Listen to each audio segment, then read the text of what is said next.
evening and welcome to the channel. On the beach again, live. I'm down here with Neil and we were hoping that after the big blow, which has scoured the beach right out, that we would perhaps see some eels, but haven't yet. Neil's had a couple of dogfish and a couple of whites in because he's fishing with a smaller bait on one of his rods. I'm fishing with big baits on both my rods. So we will just see if it's going to be.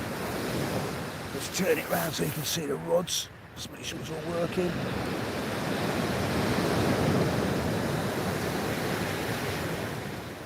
That's it. Focus yourself in.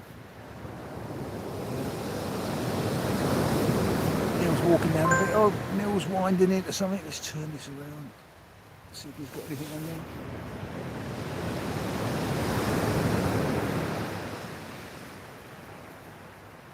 Nothing there?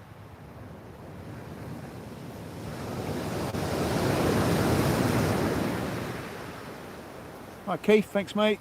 Yeah, everything's fine. Picture coming out all right? And can you hear me? Okay. The two most important things. You can see and you can hear.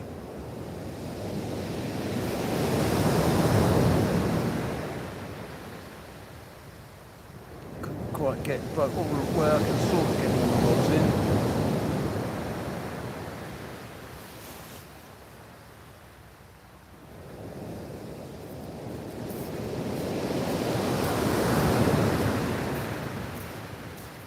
Cheers Keith, thank you very much for joining us.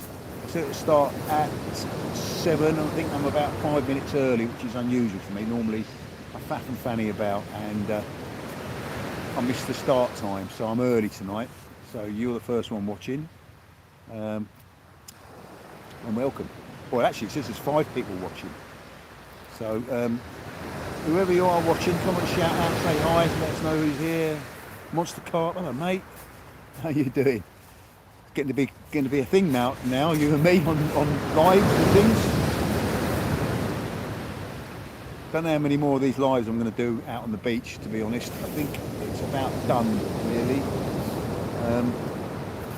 With regard to the eels, until the place starts showing up, which obviously is daylight. You know, place don't come at night. Which makes it easier to film, to be honest. I haven't got to carry, I came down here like a bloody Sherpa climbing, like a Sherpa climbing bloody Mount Everest just now, with so much gear on the back, and lights and cameras and gadgets and... Kato 3199, hi mate, how you doing? What are you all up to tonight? Neil's down here because his missus is watching bloody back-to-back EastEnder omnibuses. Thanks mate, she's now watching you as well. Oh. So that's me in trouble for the evening, so thanks everyone. This is the last you'll see of me after this. Not without a black eye or a broken leg or something like that. Yeah, and to be honest, I'm down here because my missus is watching back-to-back Irish renovation videos.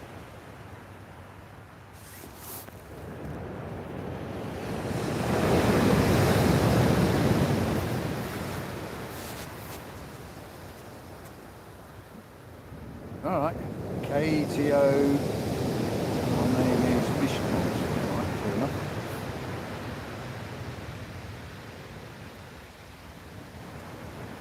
I hope that's not what it sounds like. Hello Neil, get CJ to play the banjo. Yeah. Fortunately or unfortunately, I don't have it. We could say it without the wave. I don't know. Yeah, no, yeah. I do actually need to start playing my banjo again. It's been sitting on the wall collecting cobwebs, and I do love playing it. It's very relaxing. I don't know that I'll ever be a musician, but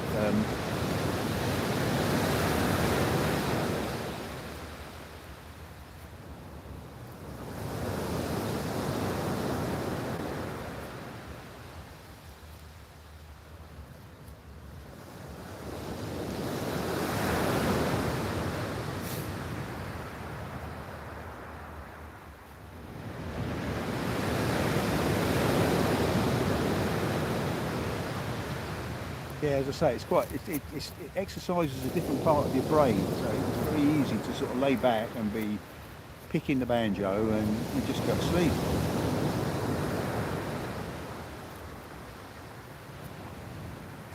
Mate, I don't know that what you're asking is particularly relevant, unless you start asking something sensible. I'm just going to block you off the chat. I don't know who you are and I don't know what you're talking about. Explain, or What? sorry, you see what I'm saying? No.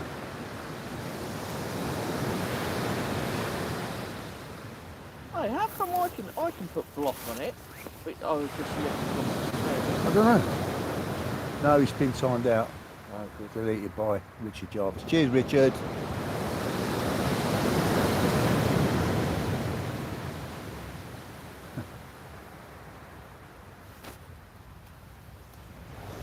May the 16th, Union Jack, Union Jack, Union Jack, yeah.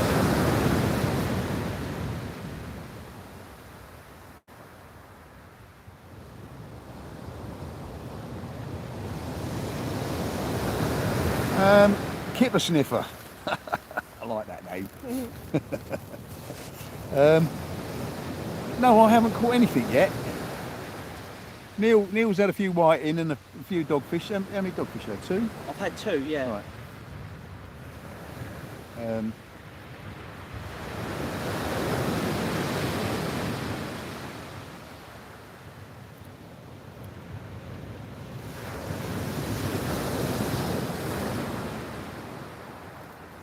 Caught a cold. No, I bloody well hope not.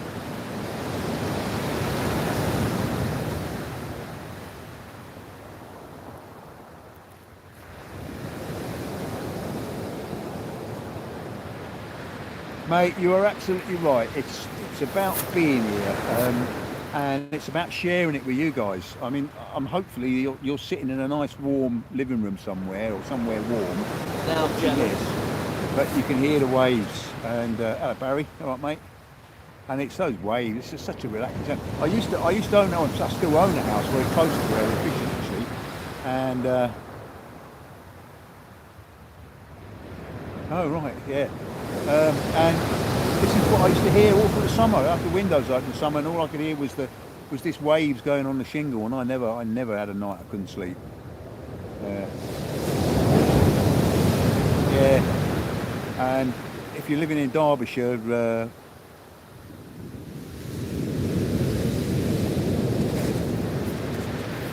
right, unfortunately, I've made a decision to do it this way round because a lot of people are watching on their phones, and for some reason YouTube is pushing this vertical orientation for lives at the moment.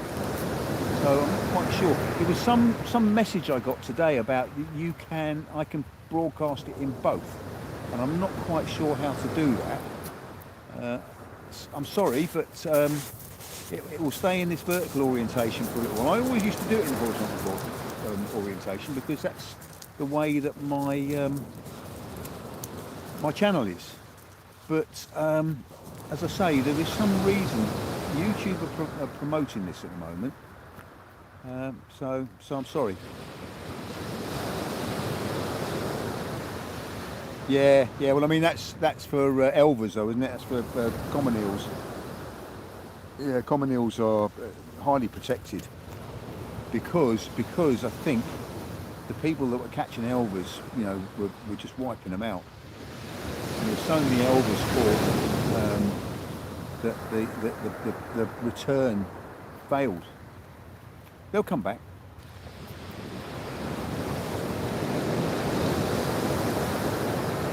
Yeah, Simon, sorry about that, mate. Neil's just wound into nothing.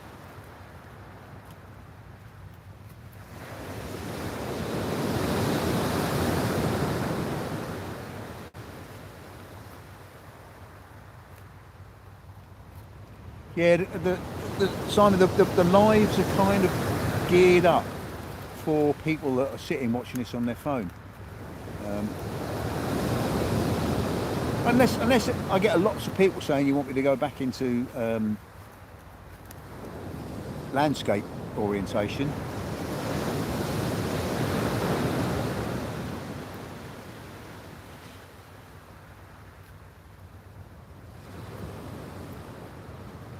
Yeah, well, as I say, it's like the herrings. The herrings were wiped out, weren't they? I mean, you couldn't catch a herring to save your life. But the last few years, there have been loads. How you catch the bloody things, I don't know, because I've been trying and I've had 3 so far this year. But the sounder the other day was just full of fish, and I'm sure it's herring. Because they stopped the commercial fishing for them. And herrings are great bait, and they're lovely to eat as well.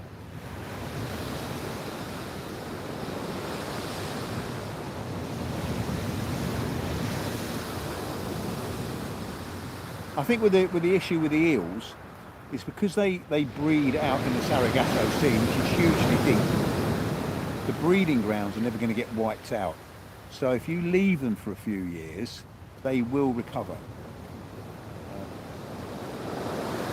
No, I actually had a pot noodle. I cooked myself a pot noodle on the beach just before the live started. So I've probably got pot noodle all over my neck camera.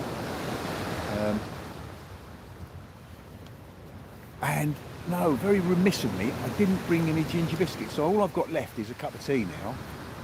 My wife is cooking pizzas tonight, which she's going to eat hot. And when I get back here, it's probably going to be, I don't know, 9 o'clock-ish, I would guess. I'll have some cold pizzas. KTO 3199. Hi.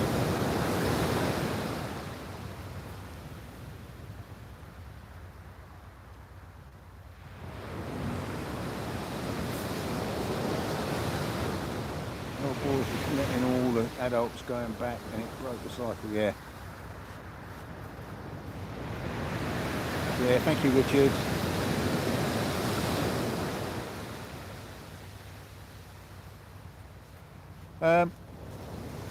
KTO, mate, I think you're gone. Do us a favour, Richard, just get him off the thing. He's not here to talk about fishing. Don't know what he's here to do. But yeah, get rid of him, mate. It's the problem with me advertising this on Reels, isn't it? Is that it does attract some people. Yeah, KTO 319, ta-da, mate. You're gone.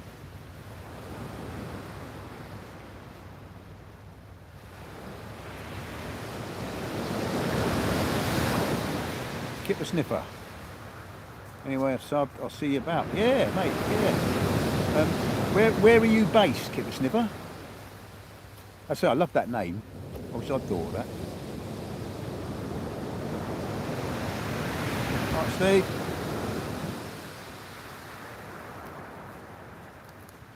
Thank you. Tight lines. The lines are pretty tight, but there ain't no fish on them.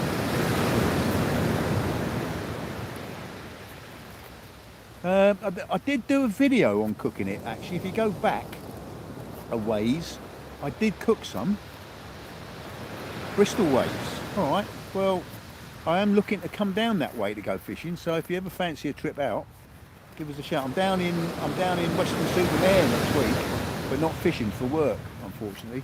And I'll only be down there for the day. Come back that night. But I do quite. Having been to Wales, north to South Wales with Gareth Griffiths last year, I do quite fancy the Bristol Channel. I've got some friends that live near Watchet, and I went down and had a look at the Blue Anchor, which I thought was a pub, but it's not.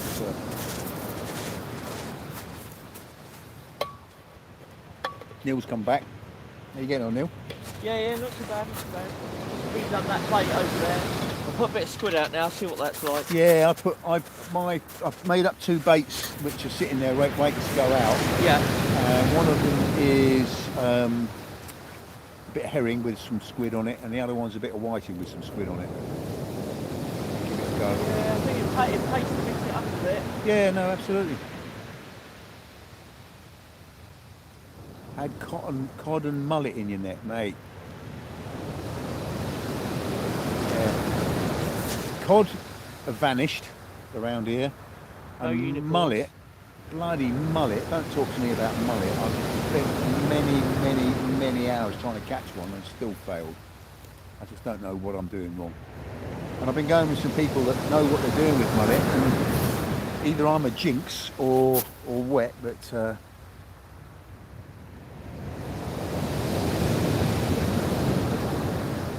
yeah, I did. I was starting to do a video on it, and the video's got to about episode 5. I didn't put any of them out. I couldn't catch anything.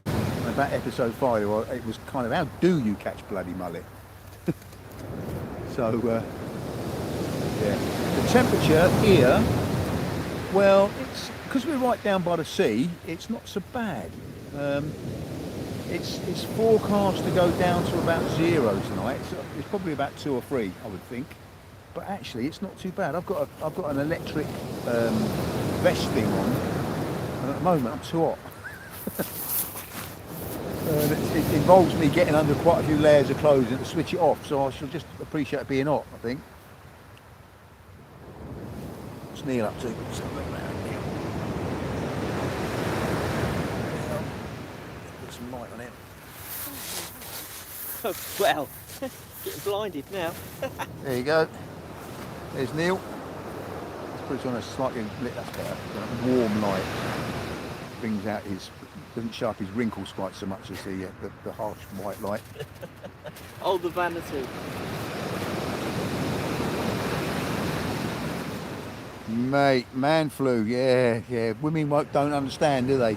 They don't understand. If a woman were to get man flu, it would be terminal.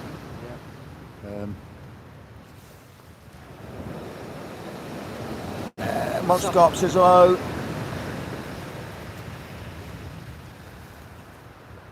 Yeah, well, the wind is northerly here at the moment, and this is it's a southwesterly facing shore, so the wind is coming off the land, and there's some quite high buildings. So actually, it's very well sheltered. There's hardly any wind at all, which is why the sea is reasonably calm. There is a little bit of a swell, but nothing serious.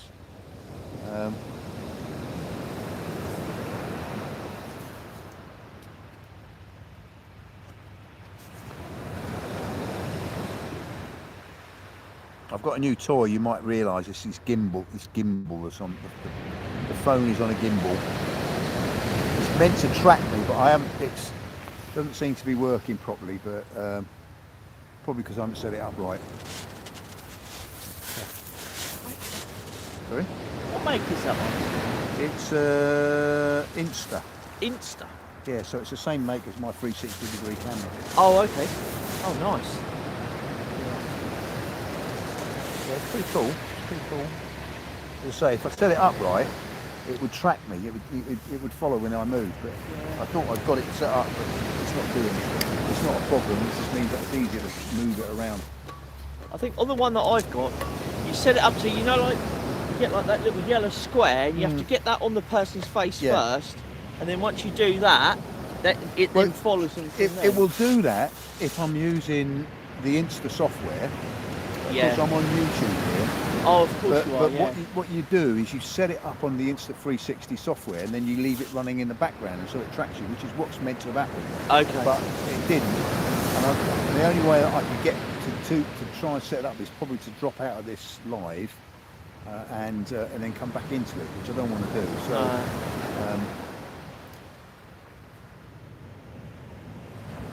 Yeah, I've got a question for you. Go on then. So you know the other day when we were talking about does the cold affect the congers? Mm.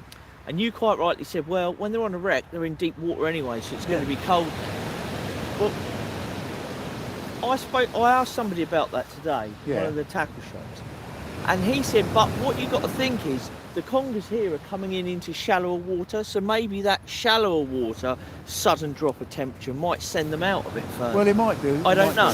And also you've got a lot of water coming down the rivers, which will be cold as well, because that's run off the frosty fields and what have you. Right. And so you will get a layer of cold water. And of course, cold water's heavier than warm water, so it sinks to the bottom. So you will get a layer of they call it a thermocline, don't they? Where they get a layer of thermocline. Yeah. Right. And that sits on the bottom, does it? So it sits on the bottom. It's what submarines hide under. is they find a thermocline and they get under it. It's like having a surface above them, and it interrupts the echo sounding. What, on warships and stuff like that? Oh, okay. So yeah, it could be that there's there's cold water here inshore, but certainly out in deep wrecks, I think it takes till about March. In fact, the air temperature's starting to warm up before the water temperature reaches its absolute minimum. What, the coldest it's going to be? It's the coldest it's going to be because it's warmer. It's warmer than the air at the moment. Yeah. And so when the air starts to warm up, it's still losing temperature, still losing heat. So and it's all about sunlight. Sunlight strikes the surface of the Earth and heats the Earth up almost instantly because it doesn't sink. The sunlight doesn't penetrate. It literally warms up the surface. Whereas in seawater, the sunlight hits water and it actually penetrates quite a distance, so it's warming up 6 feet of water, right, as opposed to half an inch of soil. Gotcha. So the water takes a lot longer to warm up, and it takes and on the inverse of that, in the winter it takes a lot longer to cool down. Because it's a huge reservoir of warm water, isn't it? Yeah. Oh yeah, massive, isn't it? That's the physics as I understand it. Of course, I might be wrong. I'm not in physics. I've done some study in meteorology, so. Yeah, and it was just that what the guy said, about it being making you sort of think like because it is shallow water. Yeah. Yeah, it might drive. It might have a bit more of an effect that drives them in. Yeah, and of course, there was quite a lot of rain the other night, so there's a lot of fresh water come out and is drifting along the shore here. And when I came out this morning or this afternoon when I videoed it, it was muddy brown for maybe 200 yards, and then it was clear sea water beyond that. So you've got a lot of fresh water, plume of fresh water that's running along the shore in here. So the muddy water is the fresh water? Well, the fresh water, it's water that's come down the river with mud in it. Oh, right, so it's dragging it out the harbour. So it's got a lot of water in it. A lot of fresh water in it. And fresh water, again, is heavier than seawater, salt water. Isn't it, or is it the other way around? No, I think it's the other way around. Well, I thought, no, salt water's light. You're more buoyant in salt water, aren't you, than you are in which means it's heavier, it's denser. Does salt water sit on top of fresh, or fresh sit on top of salt? I don't know. Anybody know? Does fresh water... I've got to go back to diving training now. Which is you drowning quicker, salt or fresh water? I can't remember now. Well, that's a different thing. That's to do with how the water affects your lungs, isn't it? Oh, is it? Yeah. But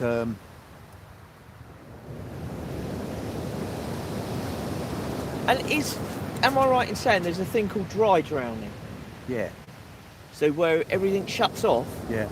But you don't actually get any water go down? Fresh sits on top of salt, yeah, okay, that's what I thought. Fresh is lighter than salt water. Salt water is denser because it's got salt in it. Right, so fresh water will go on the bottom? Yeah. On the top? Yeah. But it will be colder, so it'll be wanting to sink down and things. Neil's got a bite. So you can see his rod going.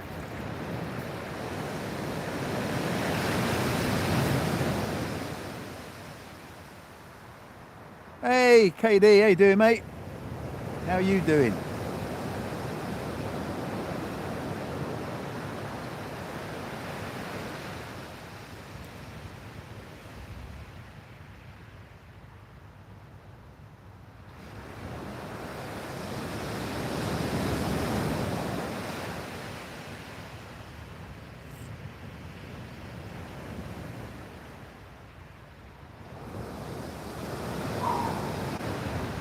We're going to run this live for about an hour, so by about 8 o'clock we'll knock it on the head.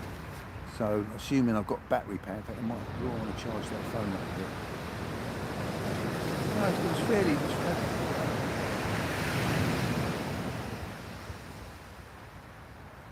Yeah, well, I think tonight might be my blank because I ain't getting nothing. My first two baits came in, and they're chunky baits because obviously I'm hoping to get something that's going to bend my rod. Both came in apparently untouched. I mean, you don't know with big baits that they're not being nibbled at by small fish.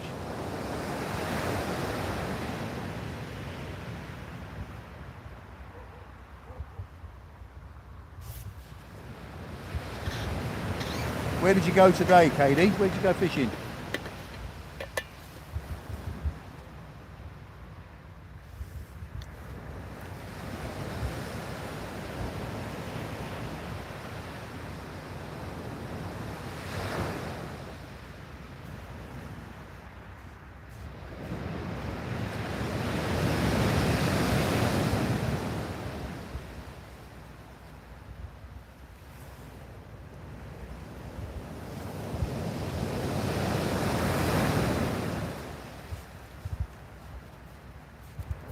West Sussex area, okay. Out on the kayak or on the beach?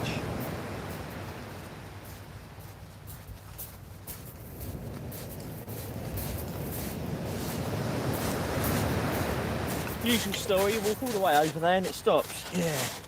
Cool, the black dress might be coming out in a minute. Get the busy people.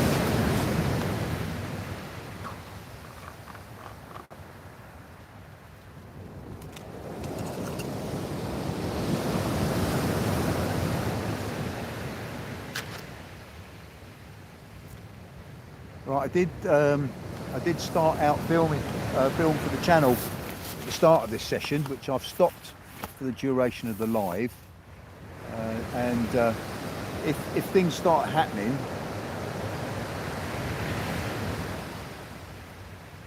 if things start happening, I'll continue the video. If not, then it might just be something for the archive. The cutting room floor.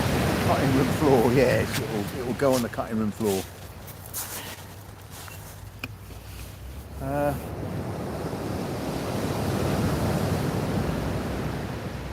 Oh yes. What, you never bite?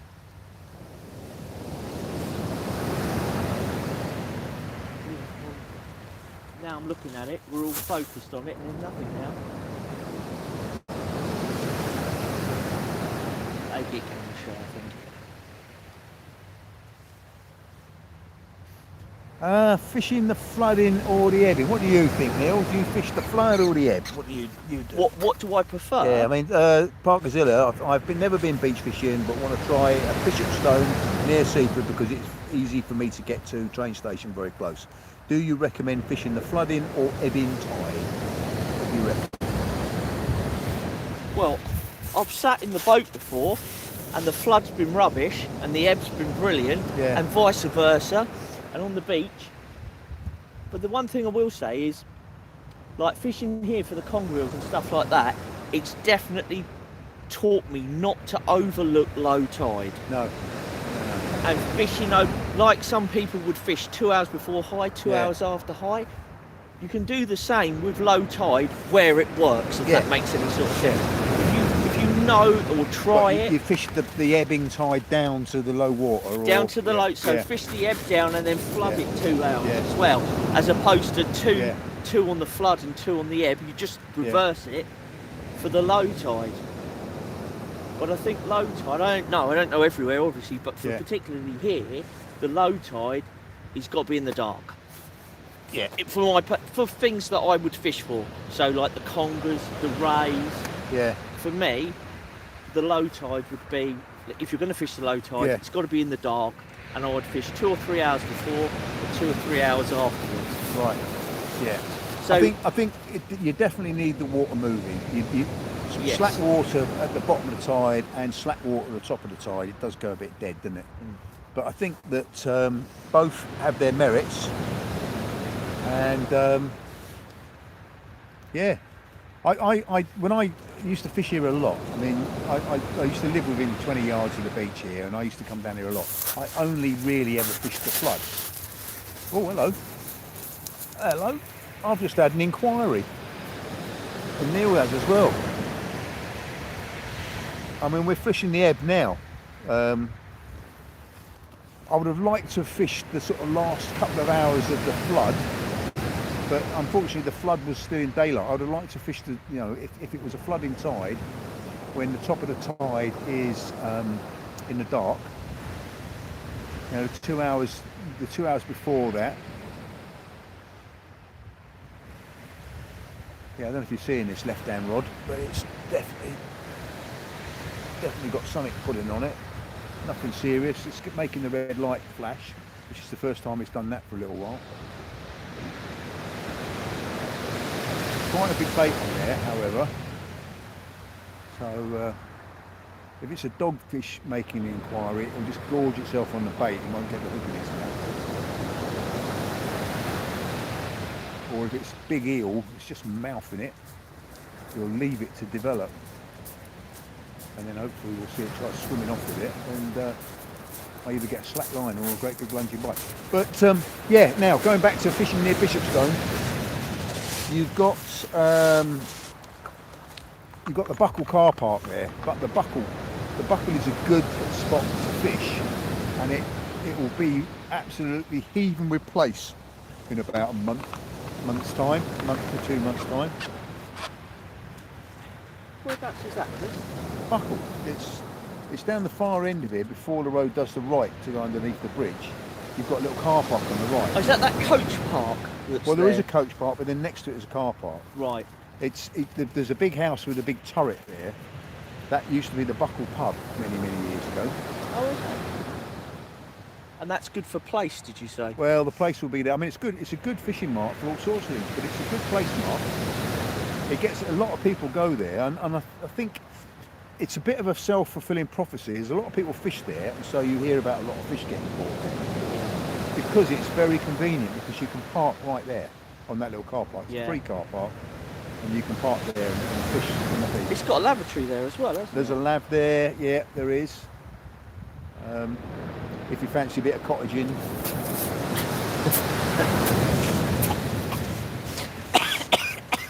Oh, sorry, I've just choked him.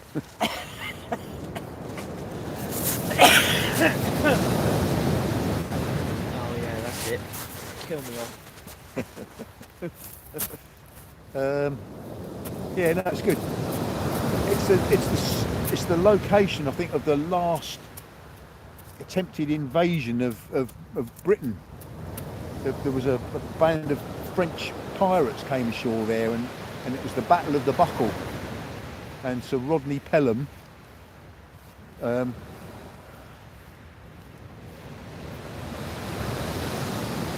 Devil Project UFO. I don't know about UFO, but yeah, we're fishing for congers, RC, mate. That's what I want. I mean, I wouldn't say no to a thornback. To be honest with you, at the moment, I wouldn't say no to a little bloody whiting, just so it's not a blank. But it ain't happening at the moment. I really ought to wind in these rods and put some fresh bait out, because these baits have been out for quite a long time now. At the moment, the right hand rod has got a whiting head and guts, and the left hand rod has got a cocktail of herring and whiting. Viva la radio. Don't know what you're on about. So what I'm going to do is I'm going to wind in one of these rods. I'm going to change the bait on it. So leave you talking amongst yourselves for a minute while I'm doing that. And yeah, see you in a bit. I'll be back in a minute. You'll see me, I think. That's the rule.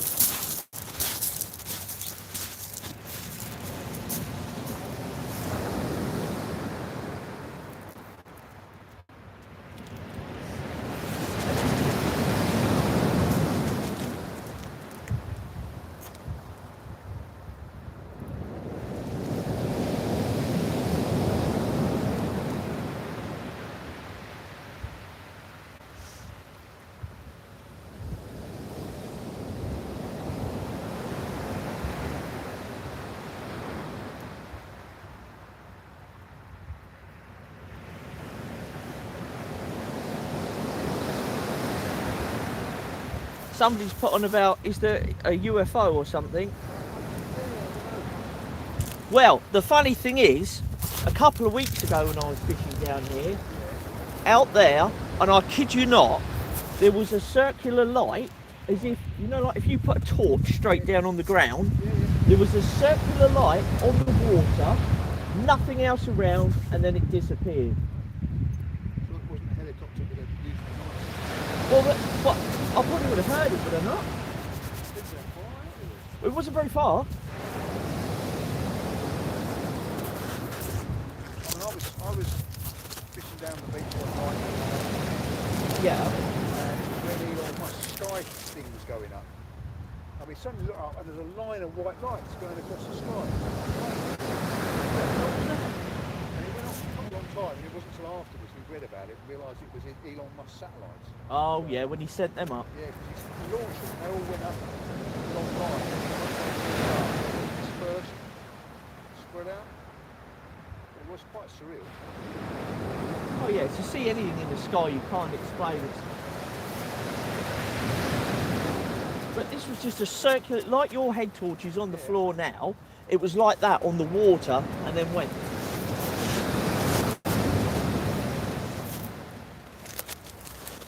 And Kelly, I know you're watching, so if you want to know where the last Whisper at home went, there it is.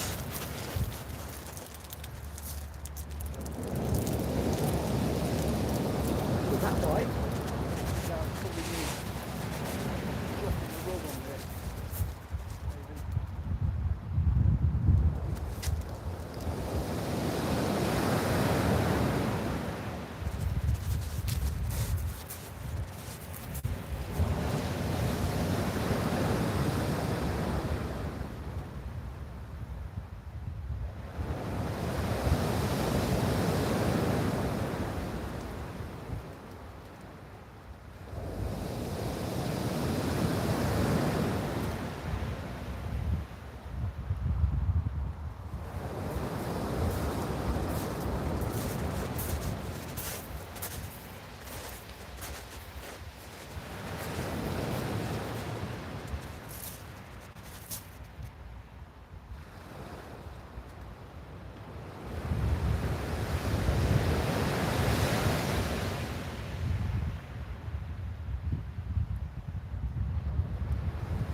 So I'm just going to wind this other one in as well.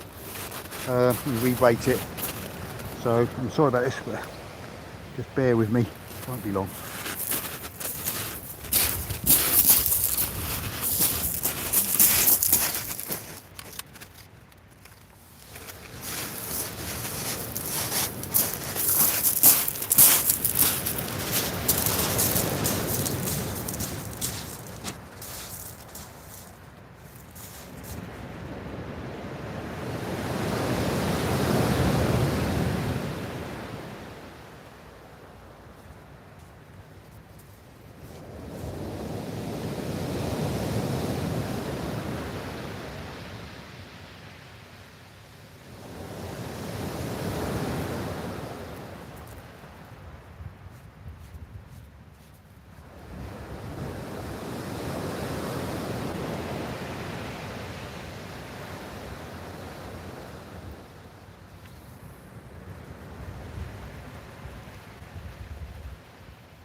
cold.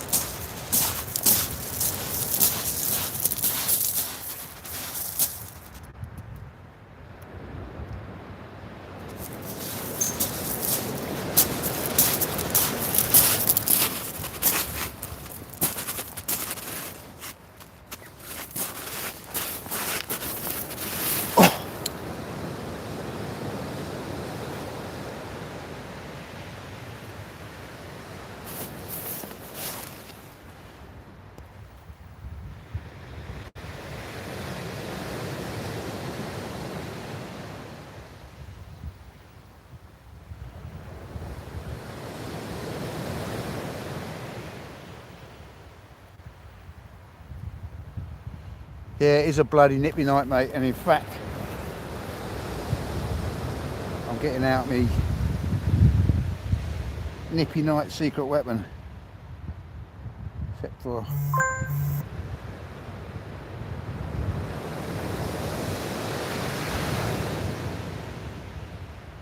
Come on.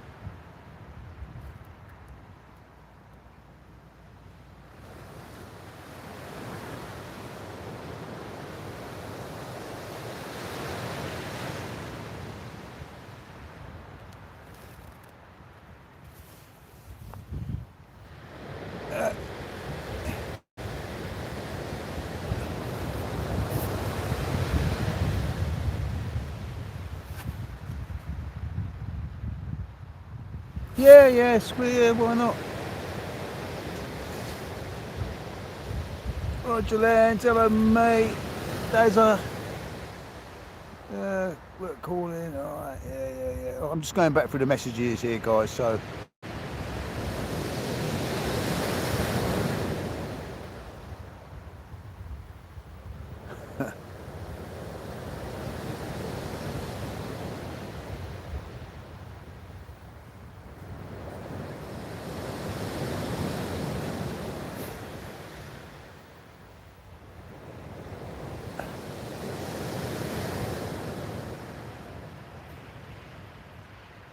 I'm going to get a bit more light on that rod because it's not very visible, is it?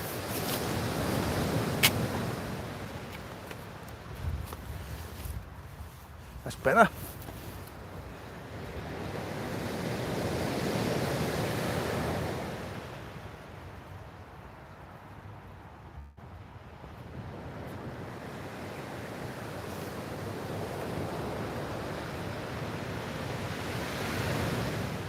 Fisherman Richard, Kyle, CJ, Richard, I'm sorry. Right guys, I'm back. Both two fresh baits out. Backed them out a goodly distance. The tide's dropped away quite a bit. You don't realise till you walk down there actually how far away the sea is. So I was probably just fishing in the margins. I've got my electric hand warmer, but I thought I charged it. Clearly won't.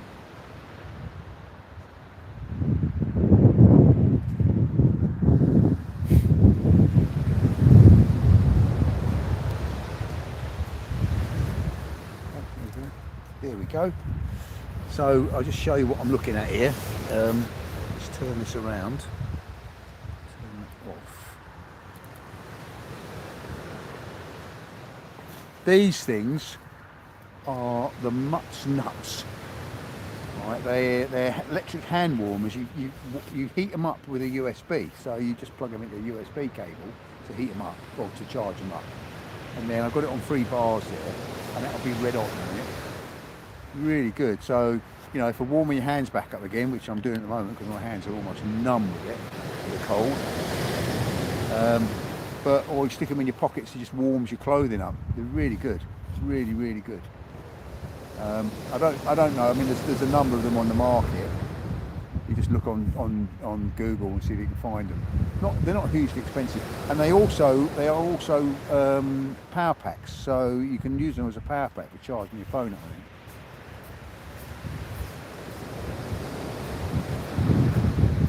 I'll have a look, Richard. As I say, I think I just googled it. You know, electric hand warmers, and the ones that I found are the best are the ones that are that shape. But there are a few out there. I have got 1 or 2 of them, but these are the ones that I always go back to using.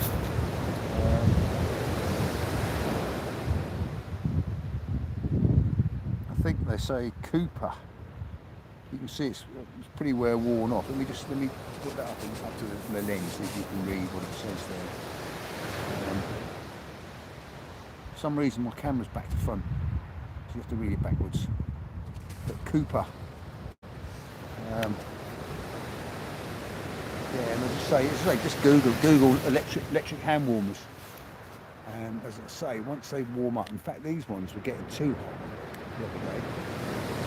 Got a bit of an inquiry on one of those rods there. Let's turn that around so you can see what's going on. Looked like a bite then.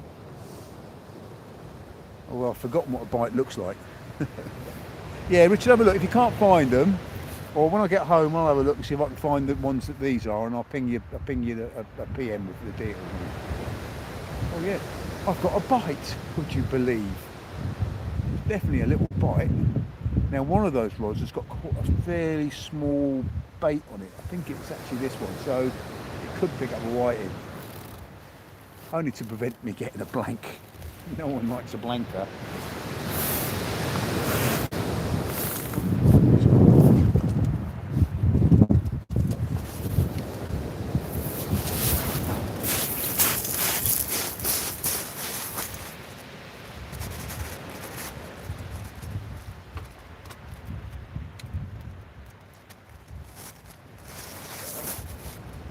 There we go. Happy with the dying. Fill my backup light. Stop using that. Oh.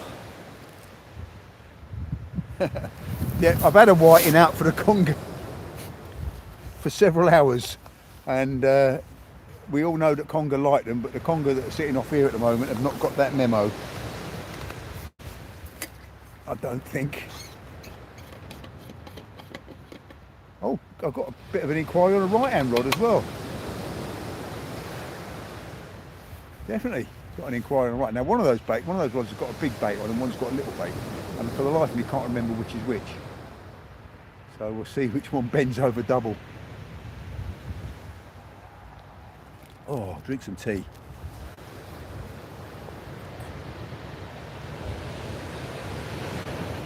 How you doing, Neil? Yeah, I'm alright, mate, I'm alright. I was getting a bit cold then at one point. Yeah, but I moved about a bit, put the rods in and out, and it warms you up a bit, doesn't it? When I baited up, my fingers are numb now. Yeah. I mean, I've got my thermal hoodie, gilet on, and it's red hot. Oh, what the portable radiator? Portable radiator, yeah. But my hands are cold, and I've got this out, but I don't know that I've charged it up. It's got 3 lights showing. It should get really hot, but it's not. It's warm only. We need a fish. We need a couple of big, or a big fish, and that warms up. Get the adrenaline going. Yeah, that's definitely right.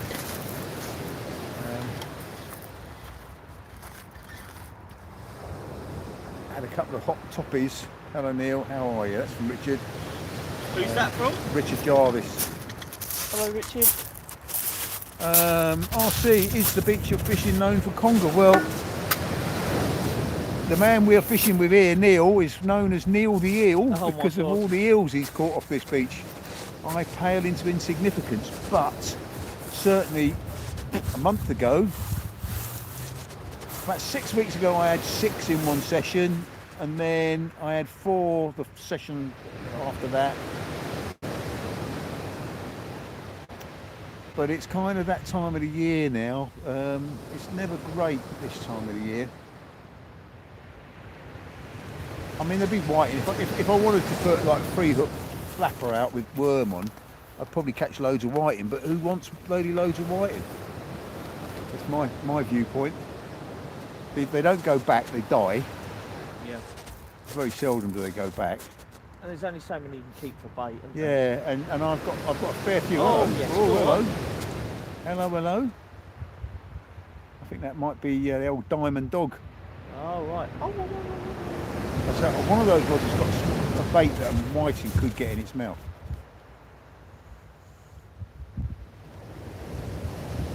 Oh, yeah, Neil, you haven't got a YouTube channel, have you, Neil? No.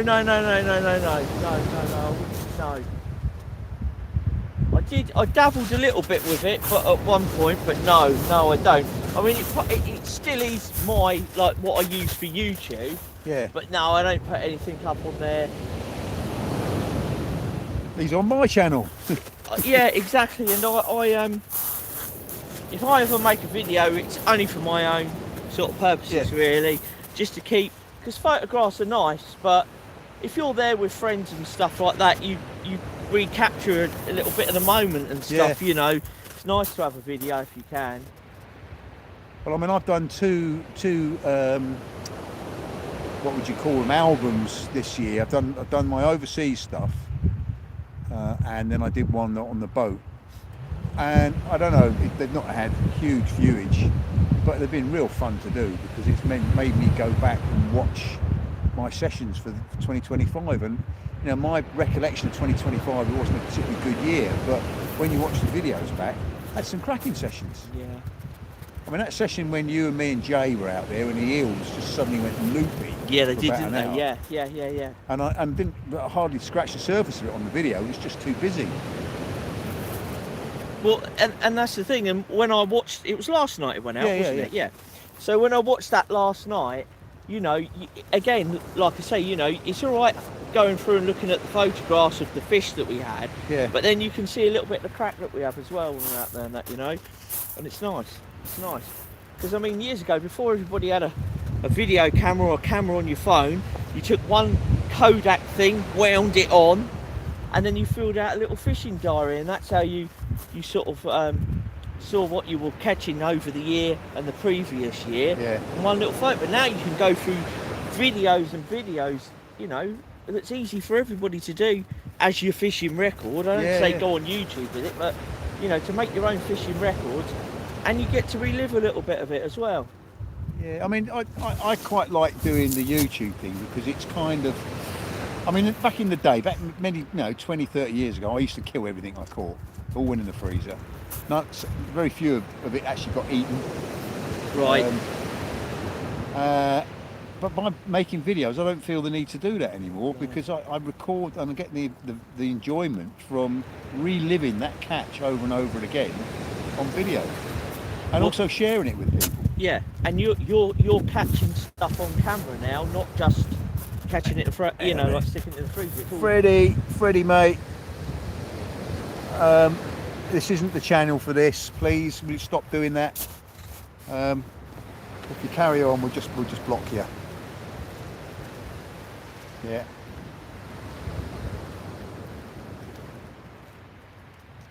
Cheers, Richard.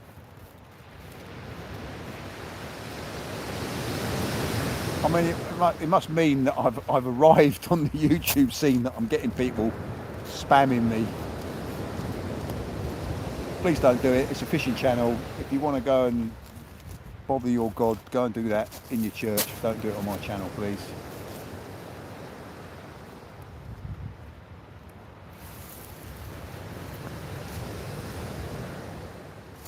Yeah, Cooper hand warmers on Amazon. That's where I got them. And they are, yeah, I know. I quite like doing the reels though. They're fun. I've got these sunglasses, so I can actually go out and film something and have it on bloody Facebook within 5 minutes. And some of them are really good.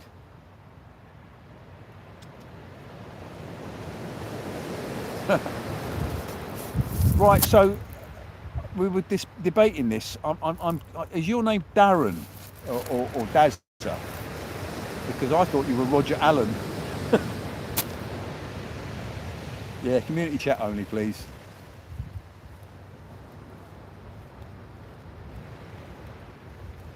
Yeah, work is a 4-letter word, and it gets in the way of enjoyment. I'm trying to put work behind me. I did retire, but I was talking to coming back. All right, okay, mate. Daz or Darren or Pappy. You've whet my appetite, to be honest. I've been watching your videos, and yeah, I really think I'm due a trip out to Norway. I like that. I like that mark you were fishing on the other day where you back your van up and you're fishing out the back of your van virtually. I like that. You're fishing into sort of fairly deep water. I mean, I'd love to catch a halibut. To be honest with you, I'd be quite happy catching some cod because I've forgotten what they look like. You'll catch some out there, mate. Yeah. It's good fun out there. Wolffish. I mean, I'd love to catch a wolffish. Yeah. You know. They're good fun as well. They're tasty as well. Yeah. Yeah. You've been out. I've been to Norway. I went out there for 9 days a few years ago. Yeah. Where did you go? We went to, I think it's pronounced Skevøy, S-K-E-R something. It's right up the top, right up in the Arctic Circle up there. There's a fishing camp up there. And we went up there for 9 days. It was great. But I went up there. The thing is, you can't, well, I don't know, I mean, but you can't, I went up there with the illusion that you dropped it down, £50 cod, £50 cod, 50. That's not the case. Right. Or it wasn't the case for us. Yeah. He's Daz is replying. Skersey. No, it's Skeroy. S-K-E-R-J-V-O-Y or something like that. Okay. So basically, you've got to fly to Tromsø, Yeah. and then they pick you up from Tromsø, and then it's about a 2-hour drive further north. And then there's like a fishing camp, and you stay in like these chalet, you know, and each one sleeps about 4 blokes, I think. And then the boats are there, and then it's self-drive. Right. So obviously you need somebody who knows what they're doing with the boat when you go up there, and you all have to have flotation suits and all the rest of it, because if you go in the drink, that's it. But it's great, and they've got once you find your fish and you come home with your fish, and you put them all in boxes, you bring them in, you take them into the filleting room, fillet them all off. If you've got some specimens, you can weigh them in there as well. And then you can buy, it's like the only way to describe it's like a polystyrene box. Yeah. But it keeps everything frozen for 24 hours. So when you fillet your fish off, you fillet them, put them into the portions that you want and into freezer bags. Then you put them into their dry freezer room. Yeah. So you can put them in your freezer box or however you want to divide it up between everybody who's in your party or whatever. And then when you leave, it all goes in that box. That box gets sealed up and obviously stamped at the airport. And you've got 24 hours to get home. Oh, right, okay. And I done it. You allowed so many kilos. I'm not sure. I can't remember how many kilos you allowed. Can you just come round a bit and then I can... You want me here? Yeah, a little bit more maybe. And then I can see what people are writing and get the camera. Oh, sorry. That's So you can bring home a certain amount of kilos. I want to say it's 28 kilos, but I'm not quite sure. Right, or fillet. So if you're born after 1982, you need a skipper licence. They have just reduced the allowed home now to 15 kilograms. Right, so that it's a lot less than what we had when we were out there. Yeah. But I think I was out there in about 2017, maybe, I don't know, 16, 17, I can't remember now. This is quite a while since I went out there. But once you find the fish, it's amazing. It really is. Yeah. You know, we didn't get any like 50 or 60 pound cod, but I had a 30 pound one, which is my big, and I'm quite happy with that, you know. Bloody hell. And a halibut, but you can have sessions where it's like another 20 pound cod, another 20 pound cod, but you've got to find them. You can buy the map, you know, the what do you call it? Oh god. You know, like a map of the seabed. Okay, Charts. Yeah. You can buy charts for up there in the shops. But I would say get your gear over here. Yeah. Don't buy it over there because everything's mega expensive. Yeah, no, quite. Yeah, I mean, Dazza, we'll talk about it more, mate. We'll do it on a back channel sometime. I'm definitely up for it. I mean, Neil, how would you fancy going to Norway in September? What, this year? Yeah. Oh, I can't go this year. But No. I would, in the future, I would definitely love to go. But not this year, I can't. Right, March. You need to go in March for a 50 to 80 pound cod. It's called Skry cod. They come into the fjords in March. What's that, the Skerry cod? Well, yeah, it's Sky Skerry cod? Skerrei. I think they do really well in somewhere called Saroya. Is it Saroya? I think it's Saroya where they get the big 60 £100 cod Yeah. plus and all that. Didn't someone have one £100 last year? Oh, I don't know. Yeah, oh no, they did. I saw a picture of a person Yeah. look like a pig. Yeah, it was a huge, great Yeah. big thing. Yeah. But I mean, yeah, I I must would admit, like halibut, wet my whistle. I'd like halibut, and some species of fish that you don't get here. So Yeah, you know, there's that wolffish. blackmouth sharks and Oh, you get these orange things as well. They look like a big goldfish. Massive, great big eyes. all right. I can't remember what they're called either. Yeah, yes, mate. World record is 101 pounds from there. It is. I thought it was Yeah. about £100. Yeah.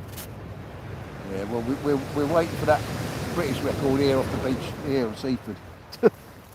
Yeah. When I used to live right next to the beach, though, I used to get people coming along weighing their cod. The biggest I weighed off the beach here was £12. I've had £8 off there, but I mean, that pale isn't an insignificant. That'd be the bait if you were going for an £80 cod, I guess. Yeah. You have an £8 cod with But bait. £375 halibut record. Jesus, that's one big flounder, isn't it? Yeah, that's That really is a one big dab. flounder. That's a very big dab. Yeah, that's it. Bloody hell. You know, what do you use to land that? A bloody crane. Well, I watched a programme once. £2 coley for bait. Yeah. Yeah. Do they not? I think you can't take them when they're big now because of the amount of mercury that's in them. Oh, right, okay. Or something like toxins. They're Yeah. not good for eating. There's a certain size where I guess they've only been around for so long Yeah. where, you know, they're not too small that you're going to knock on the next generation, but they're not too big that they're full of all these toxins and the thing now. Yeah, guys, you see me chatting to Dazza from Rogerland or Rogerland Fishing Adventures. Go and check his channel out for some fishing. Who's rather than that? Scratching. This is the guy I'm chatting to from Norway. Oh, right. Oh, Um, okay. Nothing, not allowed anything over £200 from shore or boat. And is that because of that reason? Is that because of the mercury? Yeah, come and check his channel out, guys. He deserves some more views. What is his name? The channel is called Rogerland, which is an area of Norway. Rogerland. Rogerland Fishing Adventure. Okay. Right. I thought his name was Roger Allen. Nice one, Allen. mate. Yeah.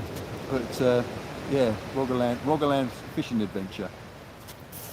I'll tap onto that later. Yeah. Yeah, definitely watch it. You'll enjoy it. And I mean, I love watching Billy. So he's as good as Billy, I reckon. Oh right, Billy yeah. fishing. I like Billy. He's quite funny. Yeah.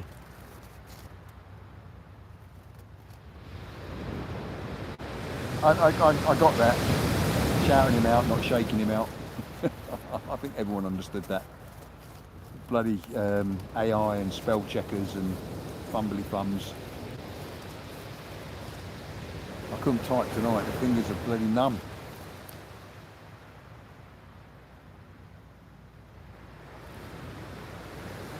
You're getting there, mate. You're getting there. You're getting there. I mean, he's got a certain crack to him. Crake, however you pronounce it. But yeah, and you're fishing in, you know, idyllic place for fishing. We're scratching around on the shore here in the hope of catching a piddly little whiting. And probably still as cold as it would be if we were in Norway. Yeah, it's probably when we'd have to hope for a lot bigger fish. Yeah. Yeah, I mean, I don't know what temperature is there at the moment.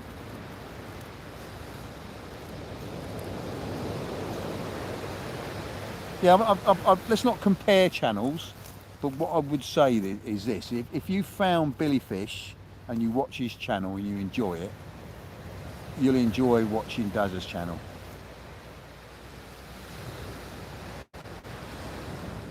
-14.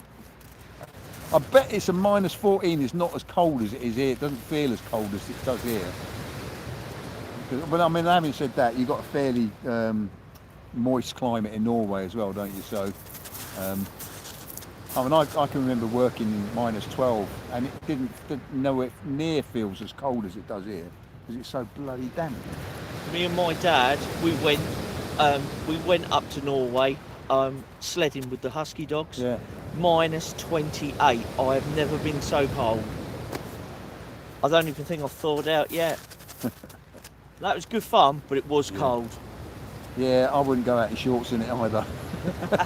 My next door neighbour, he's in shorts all the time. So are all the postmen. They love it. Yeah. I mean, he's an electrician, but Come on, Vic. Come on, Vic. yeah, I mean, that's why it's called fishing, not catching, is that if you try very hard for something, you don't get anything. When you relax and you stop trying so hard, it all happens, isn't it? The other thing that happens is that it stops happening as soon as you put the bloody camera on, that's for sure.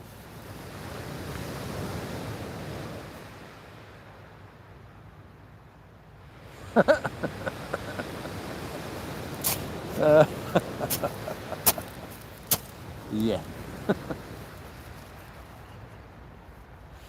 Yeah.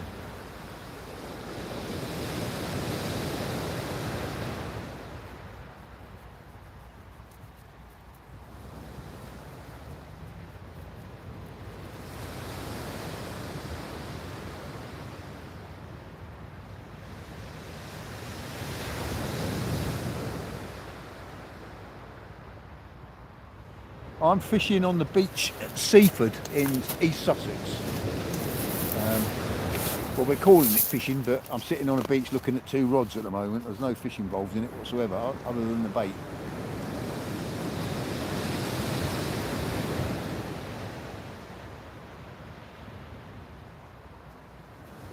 It was good to see your lad out fishing as well the other day. You looked like he was out fishing you.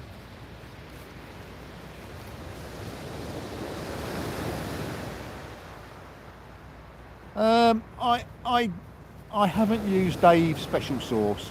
There was a little bit of promotion on these bait additives a while ago, and to be honest with you, I don't know if they work or not. I mean, I know you were raving about Dave's special sauce. I think I try and use a bait that's got its own natural juices, to be honest. But you know, I'll be guided otherwise. Right, I've got 2 Ziplex M4 GTs there at the moment. One is an original Ziplex, and the other one is a Century made Ziplex, because Century bought all the blanks and I bought the blanks. So the nearest one, you might be able to see, she's got blue whipping, is a Century, and the one with the red whipping is an older Ziplex original.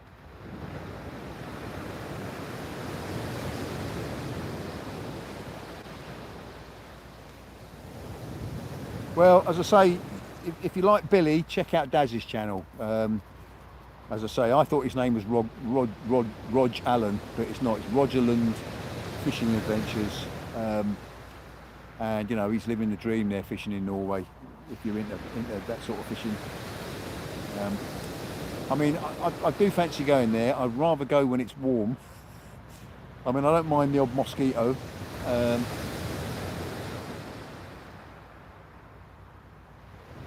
I mean, if you scroll up through the links, or Richard will put the link up to his channel on here again, so you can find it. All right, mate. And then the reels I'm using, I've got 2 Achios SCMs as the reels, multipliers, which I really quite rate. They're very nice. I mean, I've got a number of. I'm a bit of a tackle tart, so I've got all various reels and what have you. And I go through phases. At the moment, I'm into my Ziplex and multipliers. For you know, the chance of catching a bigger eel or something like that, just gives you a bit more winching power, I feel.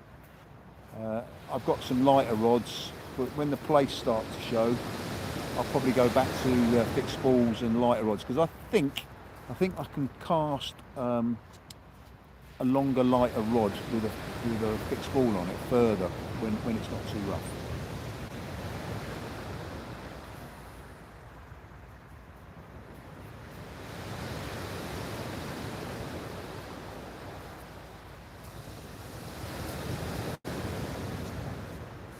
Well, the little knocks that I had did not develop into anything.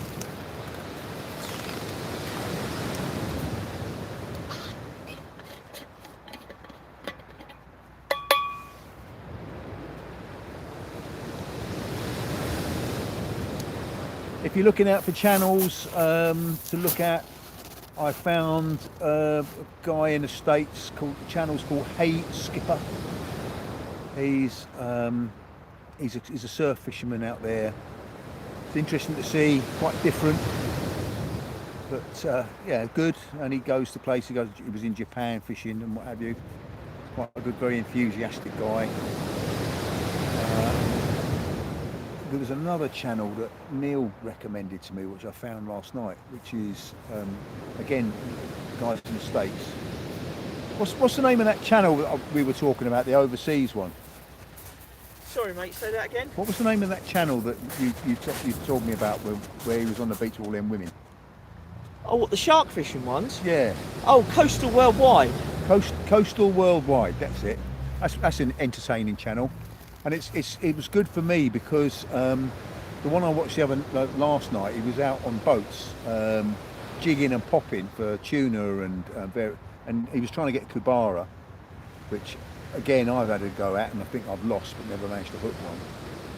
And I'm going to be out in East Africa in just over a month now. Hopefully, no, just under a month. What's the date today? It's a month tomorrow, I think. I think it's about the 8th or the 9th of Yeah, month tomorrow I'll be out in Mozambique, and hopefully to get some good videos of my rods getting bent. And some string getting pulled. Yeah, and some string getting pulled. That's the plan. So come and watch those videos. Yeah, Coastal Worldwide, that's it. Thanks very much, Richard. It's good channels, good. They're very enthusiastic, very American. You can email them as well, because they do guided trips. But they're expensive, aren't they? They are expensive, but you know, the way I would look at it is, if I went and done that, say for myself, it's a once in a lifetime thing. Yeah, no. So you've got to put everything into it, haven't you? Yeah. You know, you've got that chance of just that one fish. But I mean, they've had like 500-pound tiger sharks.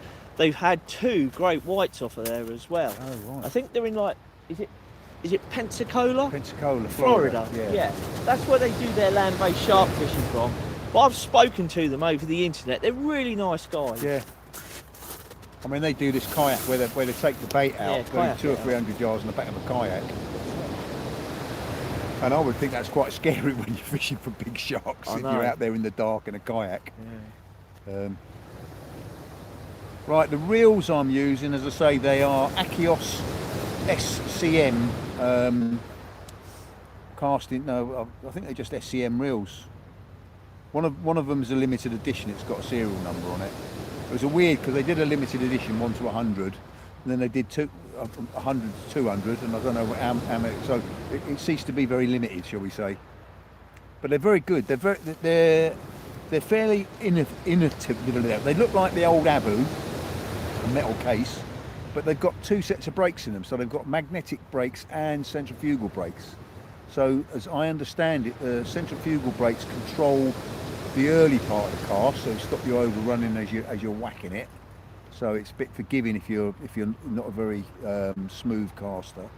And then the magnetic brakes kick in as the spools start to slow down. So they're good. They're very good. Do you think the original Zippy better? To be honest with you, I can't see a vast amount of difference to it. The ring spacing's slightly different. You can see they've got the same number of rings. 1, 2, 3, 4, 5, 6, 7, 8. 1, 2, 3, 4, 5, 6, 7, 8. Yeah, same number of rings, but if you'll notice, 9. So they're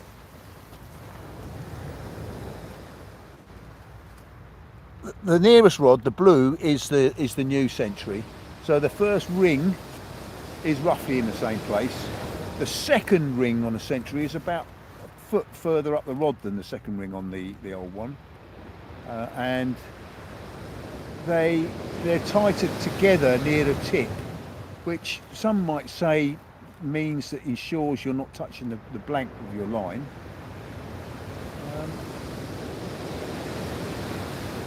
They're very similar, very, very similar.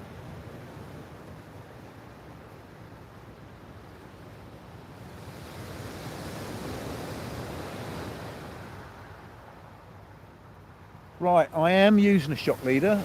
You know, you have to use a shock leader. I'm casting 7-ounce leads here, and my main line is probably 18-pound monofil. So you've got to use a shock leader. So it's a tapered shock leader. Knots for attaching it. Well, I've tried various knots, and some of the go-to knots that I know everybody uses, like the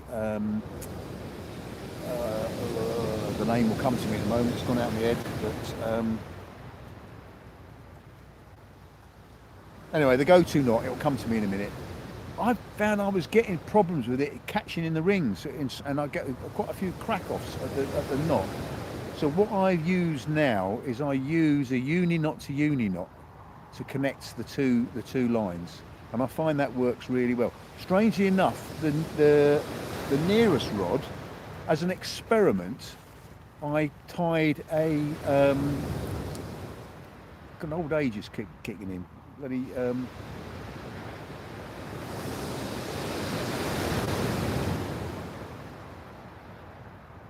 Can you ask me questions and it's gone out of my head?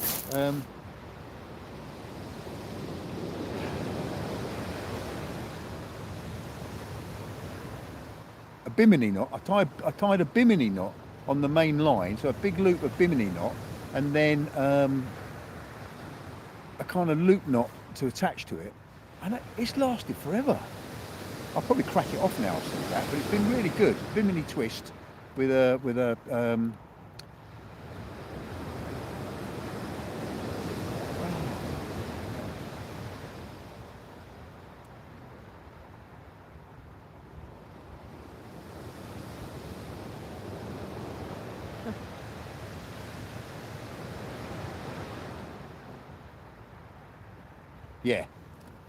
Yeah, I agree with you. I wouldn't. It's not a knot I would want to tie on the beach. I tied it in my shed.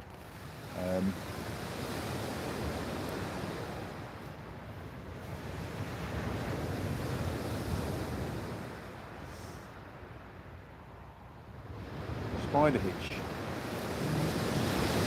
Can't say that I've tried a spider hitch.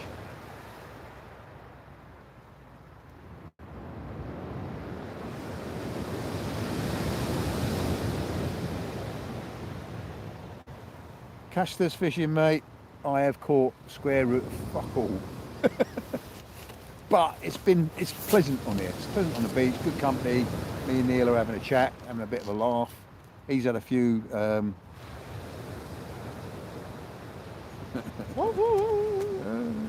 it's a nightmare taking your shoes and socks off to wrap the line around the big toe to tie it when you're out in the cold. Yeah. I mean, you don't need to tie it around your big toe. Yeah, I know you're joking, but yeah, I say I've been surprised at it because actually it's 2 knots. So when you cast, there's 2 knots go up through the rings, which is a bit weird, but it's lasted. It's really lasted well.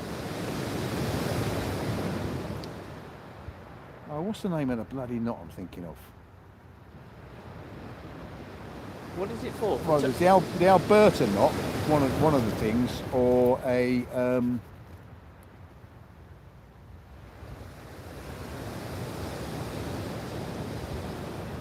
oh god.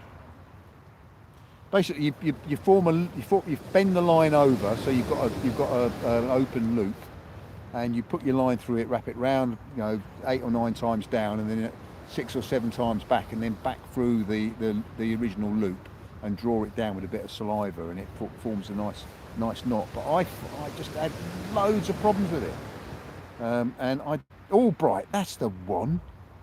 Thank you. I knew it was this Alberta and the Albright, and yeah, the Albright. I just can't get on with it. I've used it for other things. I've used it for attaching wire trace to rubbing leader and stuff like that. That works fine.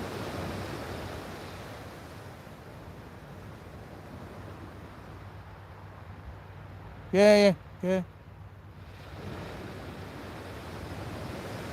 Yeah, no, I mean, I can see the benefit of it, and I would imagine that that's also helpful as your line is snaking out, gives that a little bit more elasticity in the knot. I mean, using monofil, you've got a certain amount of elastic in your line anyway, haven't you? But yeah, I tried it as an experiment and thought, see how long that lasts, and it's still on the reel. It's still going, and it's some months now.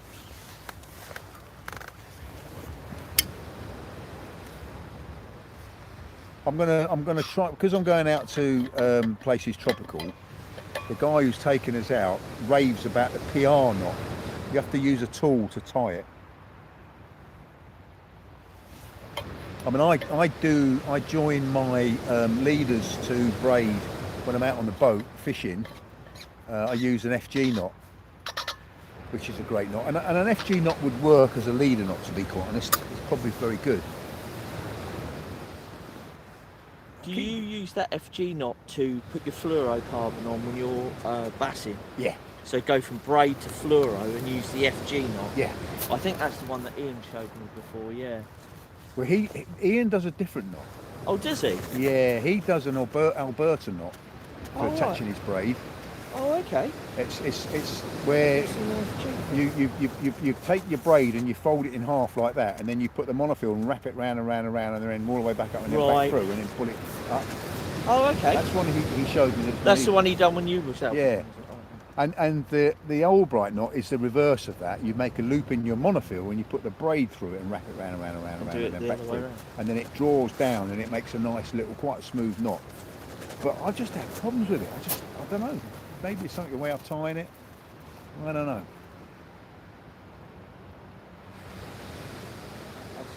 The Billy fishing knot. Braid to braid. Yeah. Again, braid to braid, I use a uni knot to uni knot. I used to use braid shock leaders actually, and not that I wouldn't use them again, but you know, it's just I go through phases of really liking something, and I liked a braid shock leader because when you cast, there's no stretching it. It's you know, it's all the rod. You're not wasting any of the effort in the line stretching. So yeah, but I kind of did it for a while, really liked it, and then went back to using tapered shock leaders, and I'm on tapered shock leaders at the moment. Someone asked if I pendulum cast. I used to pendulum cast, and I was quite good at it actually.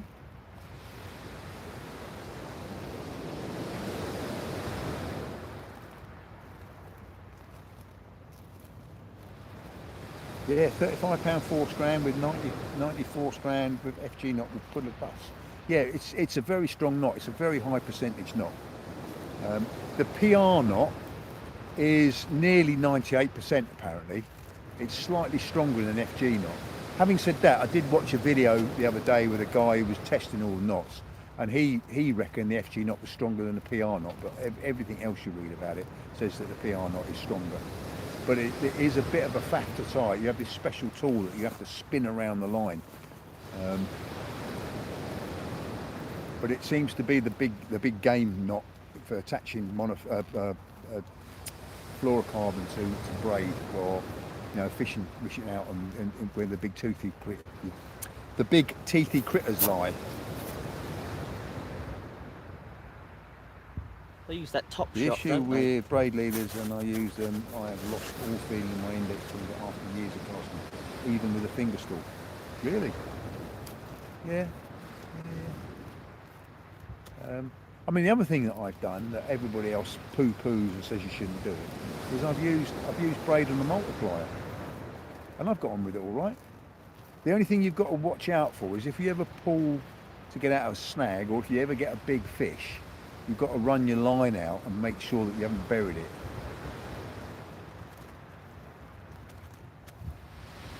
Yeah, casting cannons, yeah, again, I like them. They affect the timing of your cast. I suppose what I ought to do is I ought to stick to one thing and stick to it. Because at the moment, I find something, I do it for a while, I think it's really great.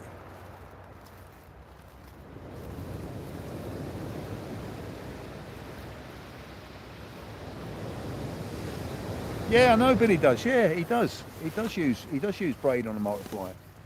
Um, everybody poo-poos it, but and the great thing about braid and a multiplier is you can use 60 or 80 pound braid straight through, no shock leader.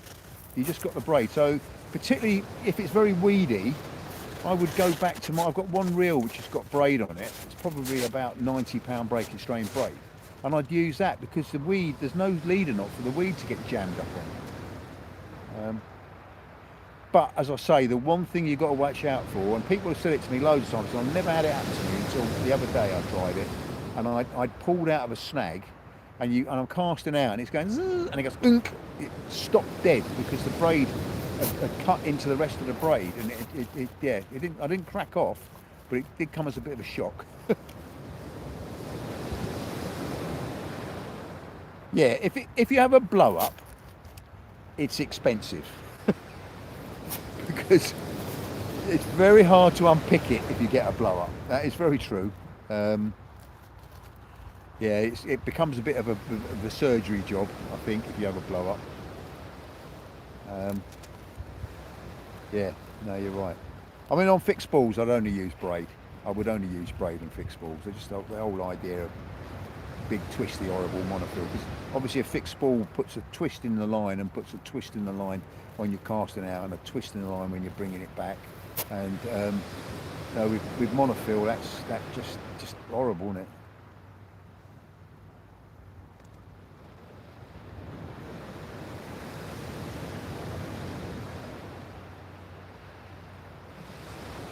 Yeah.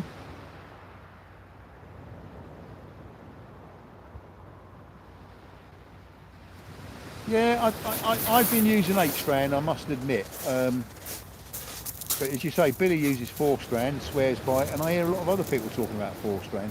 I've bought some Temu braid to take out to Mozambique with me, just bulk spools of it, just as a final backup. I have no idea what it's like. I don't know. Maybe someone on there can say what's the benefit of 4 strand over 8 strand.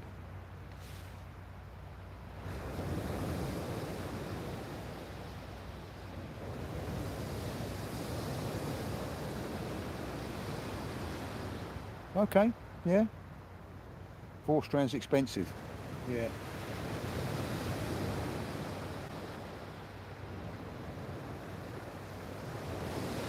I mean, I use braid on the boat all the time. I use braid on the boat all the time. Okay. Maybe I should look into that, because I think I've been using Whiplash quite a lot because it's such fine profile. Yeah, there's a lot of beach anglers here who hate braid with a vengeance, and there are some clubs that ban it because they have this perception that if you cross someone's line, the braid will just cut through the monofill. And I've never seen that happen, but allegedly that's the belief. There is also talk that braid makes a noise when it's in the water.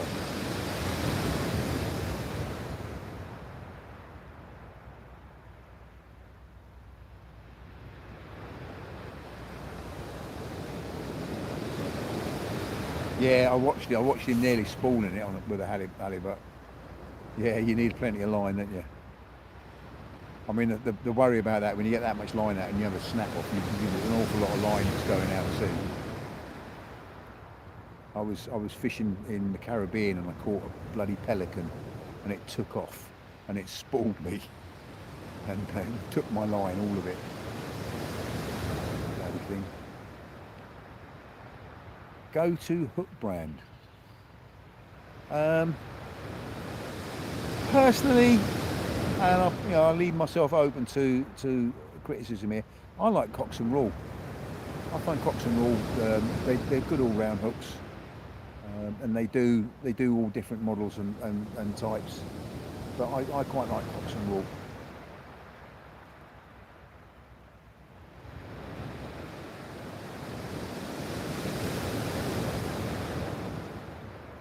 know, I mean, so tonight I'm using Cox and Raw specimens on here because they've got a little bit more backbone to them. So if we were to hook into a decent eel, although the way things are going, I can't see that happening.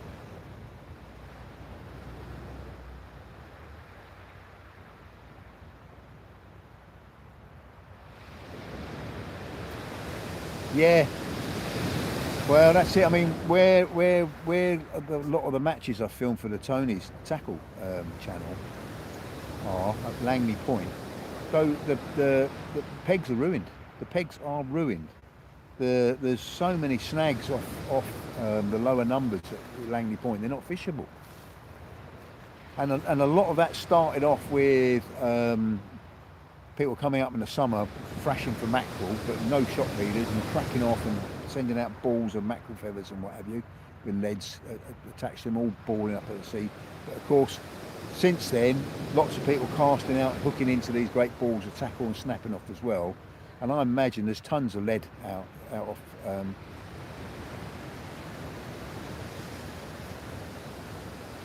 yeah. I mean, the thing about braid, you say it ruins the mark, but it does roll up into a ball and stays, you know, once it's balled up, it's fairly innocuous, I would have thought.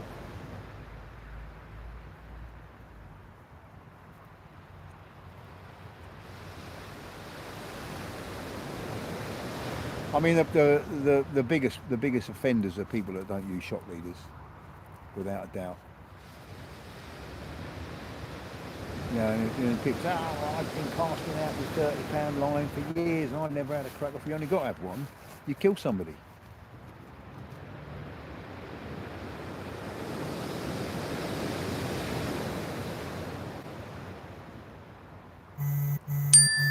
You look at some of the videos, the divers videos on wrecks, and the wrecks look like they've had spiders all over them because there's so much line. Yeah.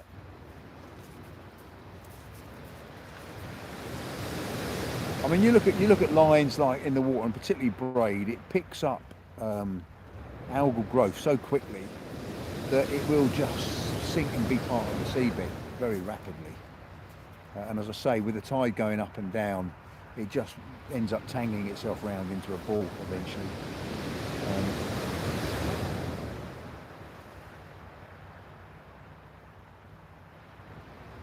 You know, fishing there's risks associated with fishing, and we are chucking stuff out in the sea. You know, I watch the local pages here, and people moaning, dog walkers moaning because their dogs picks up a hook on the beach.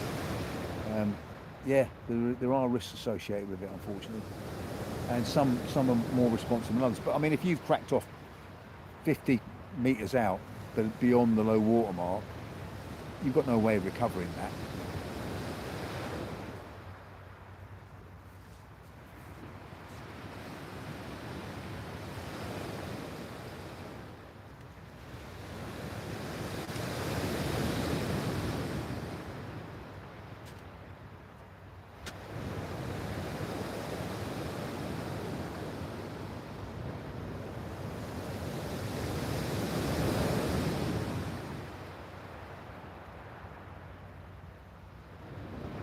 Well, I think I've about had it tonight. I don't see anything happening now. And this live has gone on quite a bit longer than I anticipated it was going to. So I think we're going to knock it on the head pretty soon.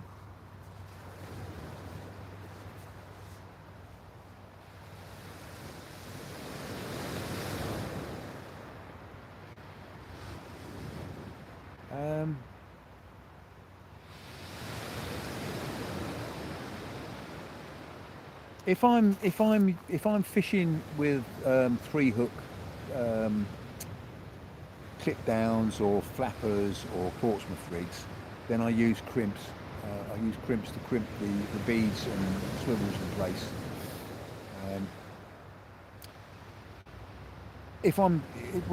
When I'm tying wire, I use wire that I can tie rather than crimping it. If I'm using wire, which I seldom do, but if I say I was pike fishing or something like that, or if I'm going out somewhere where there's something with teeth, Um, yeah, you're right. When the camera goes off, it will suddenly go loopy. I mean, I didn't bring a sticky cake. I should have had a sticky cake. You know, we've been guaranteed some fish by now.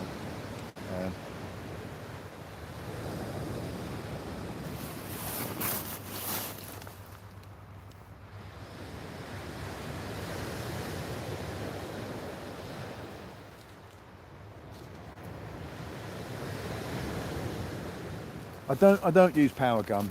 As I say, I crimp my when I'm locking in leads. I mean, to be honest with you, I'm a lazy git, and although I do make my own rigs, I quite often buy them. And on the rigs that I'm using here, they're got a sliding bead on them, you know, rig bead, and they're just up and over. So it's just knots.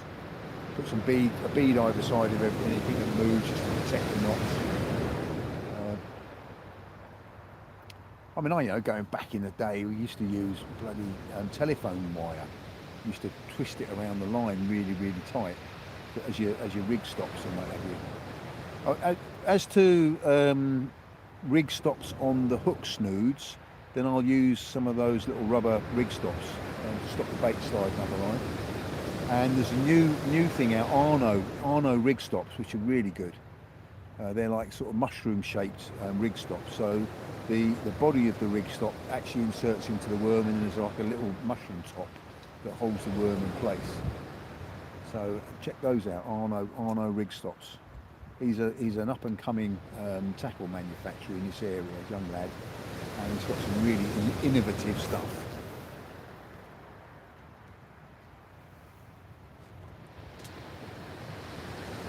When are you live next? Mate, I don't know. I don't really plan these things very well. I mean, today was probably the most I've ever planned one, because I put a little video out in the morning just to say I was going to do it, which is consequently why we got a few Muppets on it. When I go fishing next? When am I going to go fishing next? Well, the weather forecast is shite. There is possibly a little window in the weather midweek next week, and I might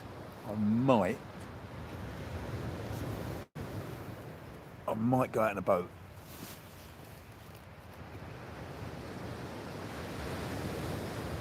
Yeah, I see your point there about the rigs, about the power gun.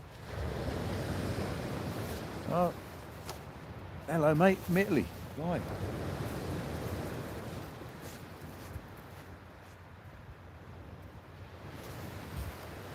Some reason I don't get the notification. I always catch the end of the night. Well, yeah, I don't know why that is. You should get a notification if you've pinged the notification bell. You should get a thing that comes up saying that I've gone live. As I say, I don't like to plan these things too well. Fishing the next Tony match. I will be filming it. The next Tony match is a week tomorrow, I believe. So I will be filming it. Andy Cole, hello mate. Set the bell to all instead of personal and you will get notified. Right, okay mate.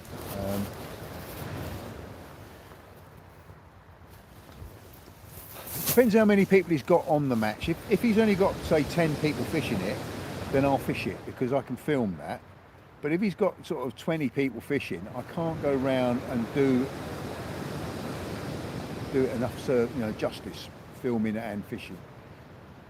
And also the weather forecast. He seems to think the weather's going to be shit, and it might not, and you might have to roll it on. We'll see. Andy Cole, I have been after a conger all night. It's now, I don't know what time it is. It's 2 hours, so probably about 9 o'clock now. Getting on for 9 o'clock. And the beach has been congerless, should I say.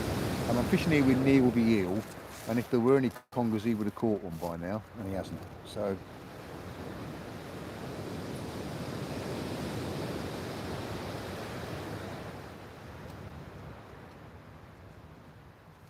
I don't know, actually. I don't know. I honestly don't know. There's probably some monster that's been caught off a dock somewhere that breaks all expectation. They had a 40-pounder at Newhaven just over there in the background. You can see the lights in the distance there. Well, over there, about there somewhere, they had a 40-pounder about 6 weeks ago. Neil's had one over 30 from this beach.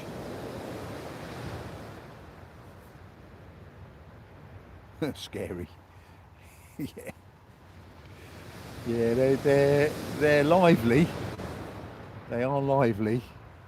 You need to have your wits about you, but they're not. They haven't got a set of teeth on them. They've got like a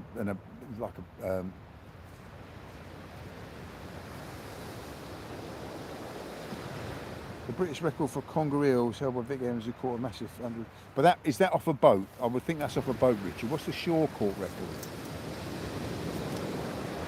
Because the British boat record was held at Rye for a while. It was about 120 odd pounds. But yeah.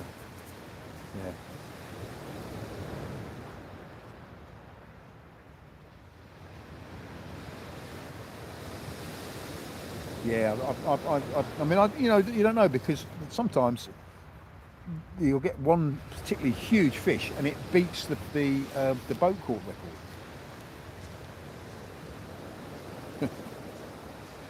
record. The problem you've got, until the smooth hounds come in, conger's probably about the only fish you're going to get here that's going to put a bend in your rod. You get some decent bass here. You get a decent bass. I've had an 8-pounder off it. I've had a couple of 8-pounders off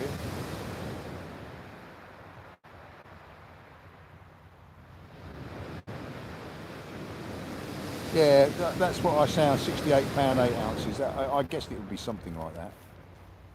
Yeah, Stephen Kerr. Oh, mate. That's Steve. 68 pounder from Plymouth in 1992. Yes. It seems like the chat's woken up again, so I might run it for a bit longer. Yeah, can you imagine a 68-pound eel off the beach? Jesus. I mean, as I say, Neil had a 33 or 34 pounder recently, and that's a big old eel, so off the beach.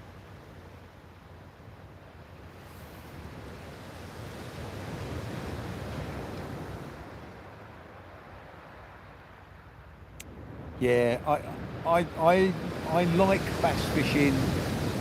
My favourite way of bass fishing is top water lures, I have to say. £15 bull, that's a tidy fish.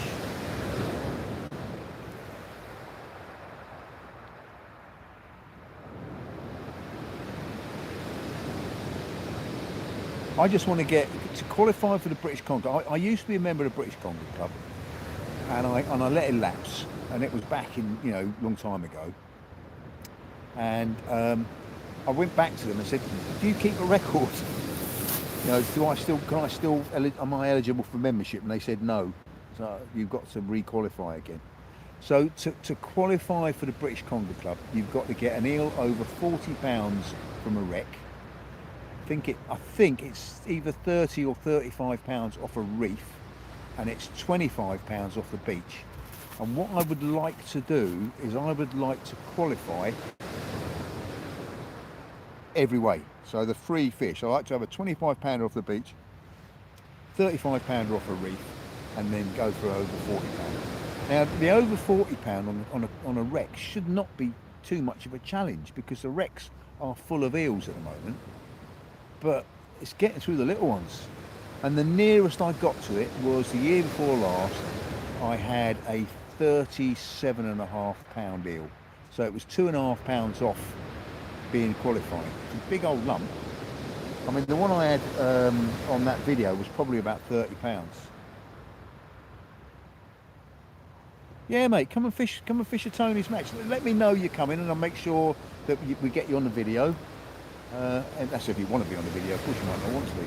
But yeah, no, they're a friendly bunch, and yeah, he pays down sort of about 7th or 8th prize. So there's always a good chance that you get an envelope, which is very nice as well.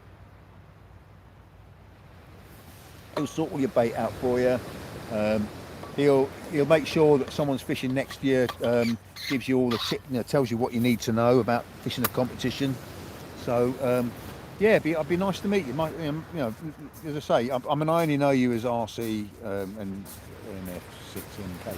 So let me know who you are, and I will come and say hello.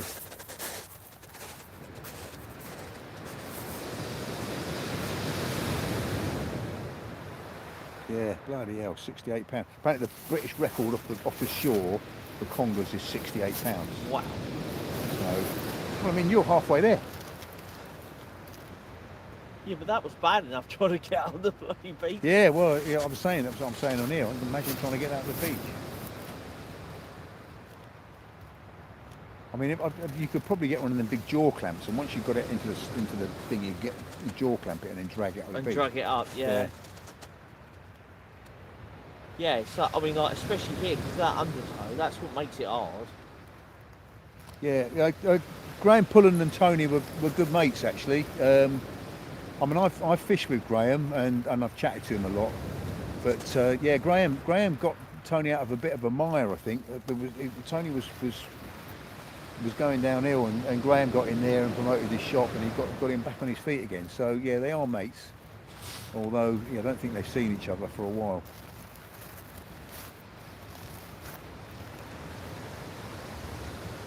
Well, it ain't exactly happening tonight, is it? No. And we said it last time we came down here. Perhaps we should call it a night and not bother anymore. But we'll keep on fishing. I'm going to knock it on the head soon, I think. What, for tonight, you mean? Yeah. I think what time are you fishing till? Yeah. As soon as you say that's it, I'm going home too. Oh, right. Okay. Well, it's dead, isn't it? How many eels have you had on the beach this year? I have had, because the season only really started for the eels. When did we start fishing for eels? September, October, November? October. Oh, yeah, I would say October, really. I had one night when I had 6. I had another night when I had 4, and then I've had loads of little straps and silly little things. So 10, 15 to 20 eels. How many eels you had this year? I don't think I've had as many as that. Really? I mean, there was a couple of nights I've been down here where I've not had any, and you've been hauling me. Yeah, because when we were right up the top there. Yeah. So going for that night, I'm not sure, mate. I'm not sure. If I said 20, it would be just a guess. What time is it, Richard? Because we've been going for nearly 2 hours now, and I started at about 5 to 7. It's 10 to 9. 10 to 9. All right. Yeah, I think I'm gonna call it a night pretty soon.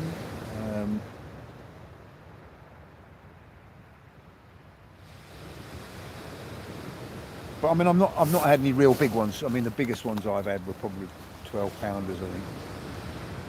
I bought a set of scales, and when I come to weigh the bloody thing, they didn't work. Which I've taken them back and they've given me another set, but since I've had those scales, they've jinxed me.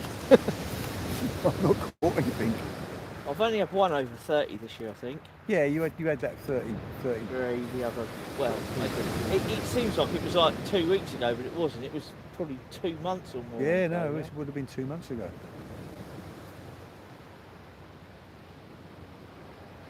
Make sure you try chicken liver wrapped in squid next time out, mate. All right, I'll give it a go. Sounds like catfish bait to me. Yeah, sounds like a catfish bait.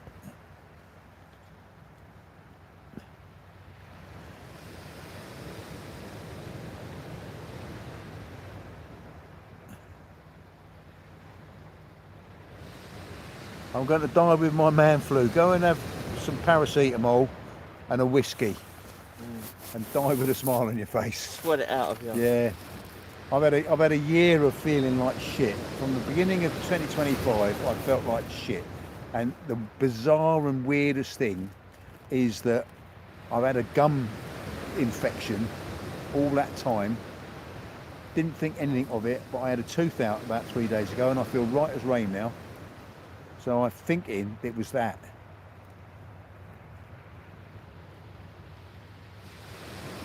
Yeah. Yeah, take these things seriously. Bloody respiratory infections are fucking killers.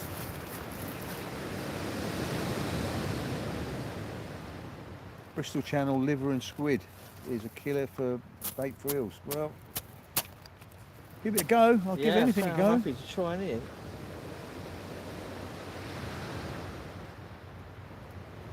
I mean, the killer bait here for a little while was whiting. I mean, they were clearly feeding on the whiting. And you literally, you put a bit of whiting out and the rod was going before you'd even put it in a rod rest. But I think it could be that we've had a lot of fresh water come down the rivers. It could be that there's a plume of cold water here. But they seem to have gone off the boil a little bit. They go fairly docile when the weather drops. That's why the rec fishing for them, in my view, doesn't really pick up till about July.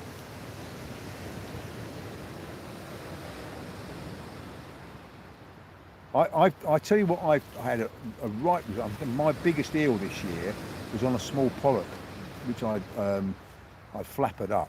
I'd caught this small pollock and it had blown out, so it wasn't going to go back. So I flapped it up and put it down as bait, and that's the one I had the 37.5 pounder on. It's so juicy and bloody. So yeah. And pouted, yeah. And you can't odds. You can't odds a good fresh mackerel, and you can't odds a bloody cuttlefish as well. But just had a little quiver on my rod tip then. You know, finish the night with a fish.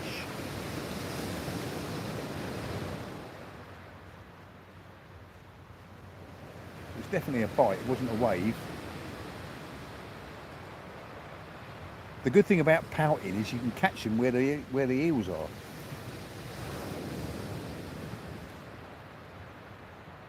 You can't see the rod tip. I don't know if you can zoom in, can you? Oh, I can zoom in.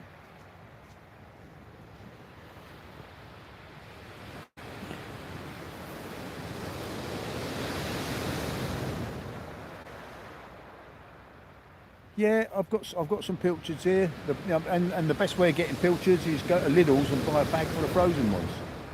That's such good value. Yeah, incredibly good value. £2.99 they are, and you get about 15 in there. Yeah. Or 20 sardies. Yeah. But I mean, the herring, there's loads of herrings off here, and a fresh herring is so bloody and juicy, but it's not working really. The locally caught squid, I mean, that's the other thing we've been getting loads of. I don't know if do you get them up in Norway, Dazza? The squid, I've never seen squid like it here. In the last couple of years, we've had real major runs of squid in the autumn. You get a few in the spring, but the ones in the autumn, just unreal. Great fun, really good fun fishing for them. And you know, it's light gear, so you walk down the beach with a bucket, a rod and a reel and a couple of squid jigs, and that's it. You don't want to be shining a light on the water, but you need a headlight or something like that just so you can turn away and sort things out. But yeah, no, awesome fun. Well, again, if you'd seen my video from out on the boat, I was catching them out on the boat, and I've never really had much joy fishing for them on the boat, but this year managed to hit it off.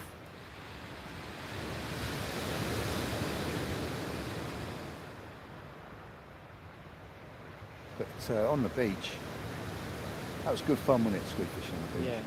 Yeah. We need to go. In the summer, you and I need to get some first light trips down into the Cookmere and go bass fishing off the shore. Yes. Such good fun. Yeah, that'd be fun. I'd really enjoy that. I mean, you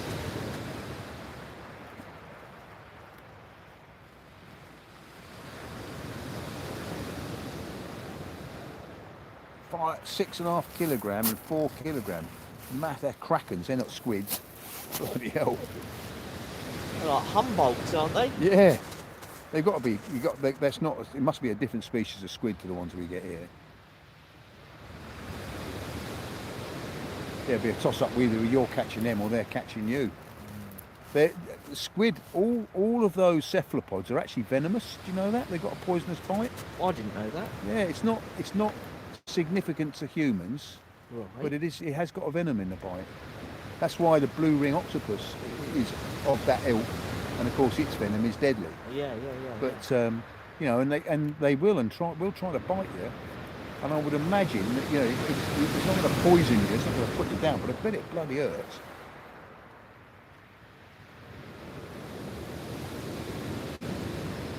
Yeah, 6.5 kilogram bloody squid. I'd be scared to go near the water.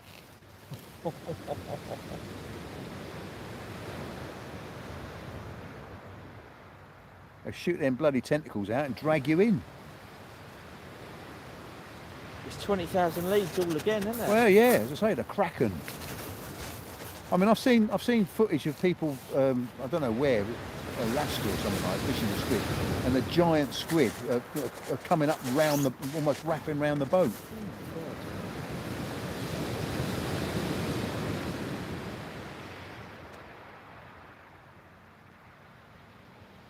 I'd love to catch a wolfish though, mate. I would like to catch a wolfish.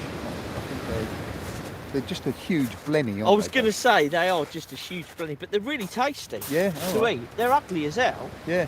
but they are really tasty.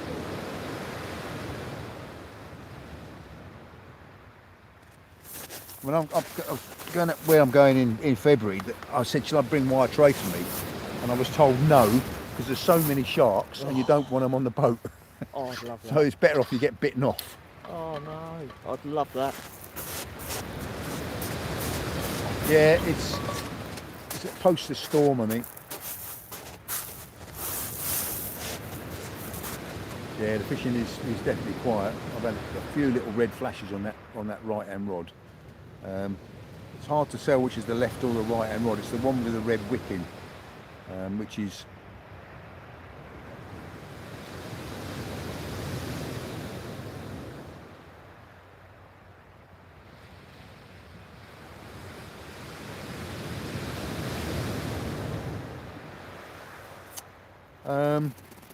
all right.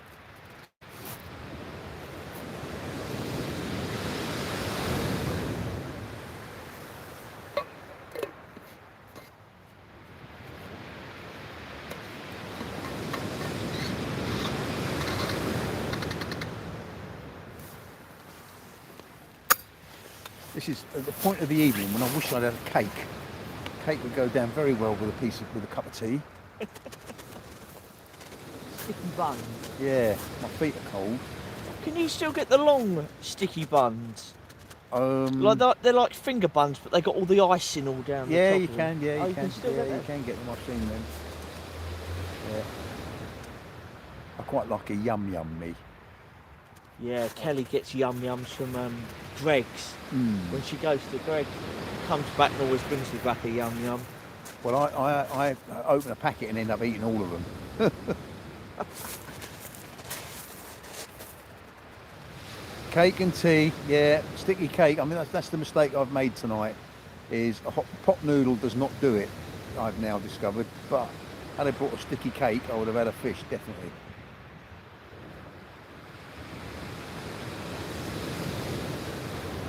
I think I'm going to wind in that right-hand rod that's had the odd twitch. You never know, there might be a sleeping dogfish on the end of that. See what's going on. I'm not going to bait it back up again. I'm going to bring it in, I think. So bear with.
you know that pike lake that I was telling you about?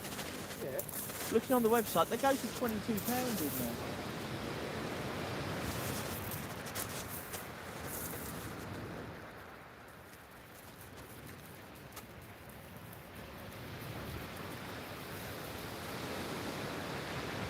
Well, there you go. It's not a blank. It's not a blank. It's not blank, that's good. Ting! I can go home now because it's not a blank.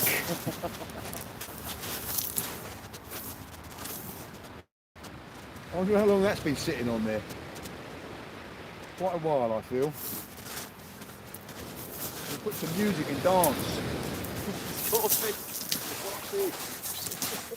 We'll stay a bit later and go back out of bait. You want it for your pike though?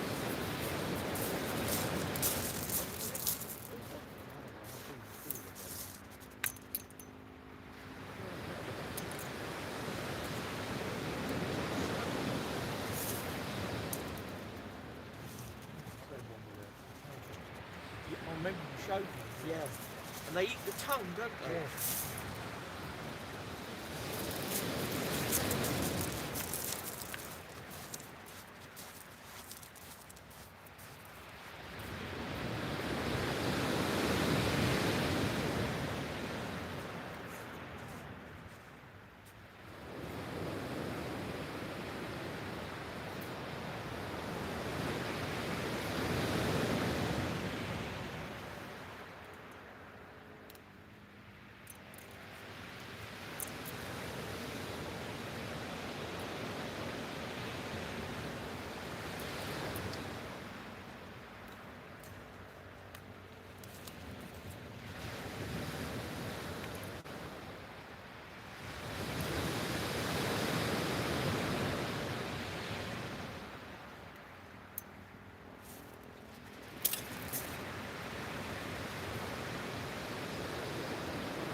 Yeah, do the fish know it's Christmas is over and they can come back now.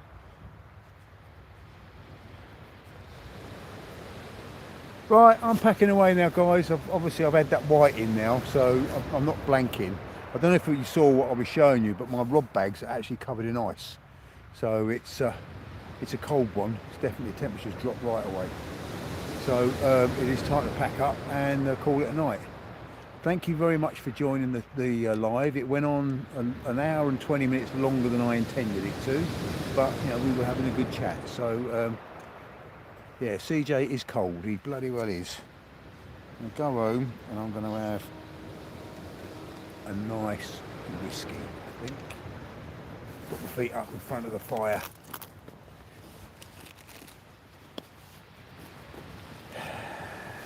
Yeah, good night everybody. I'll see you soon. I'll leave it running a little bit while I'm packing stuff away. But that is the end of it as far as I'm concerned. So let's turn this around, say goodbye. Thanks very much for joining me. I hope you've enjoyed it. And I'll catch you on the next one. I don't know when that will be. I don't know if we're going to go fishing again. The weather's going to be shit for a few days, that's for sure. Yeah, all my gear's got real ice on it. Yeah. So, cheery up the Neil. Oops, turn it around. There we go. Here I am. There he is. Hello everybody. Thanks for watching. Yeah. And we'll see you on the next one. I'm sure you're a lot warmer than we are. Yeah, it's not hard, is it? Oh. Right, night all. See you later.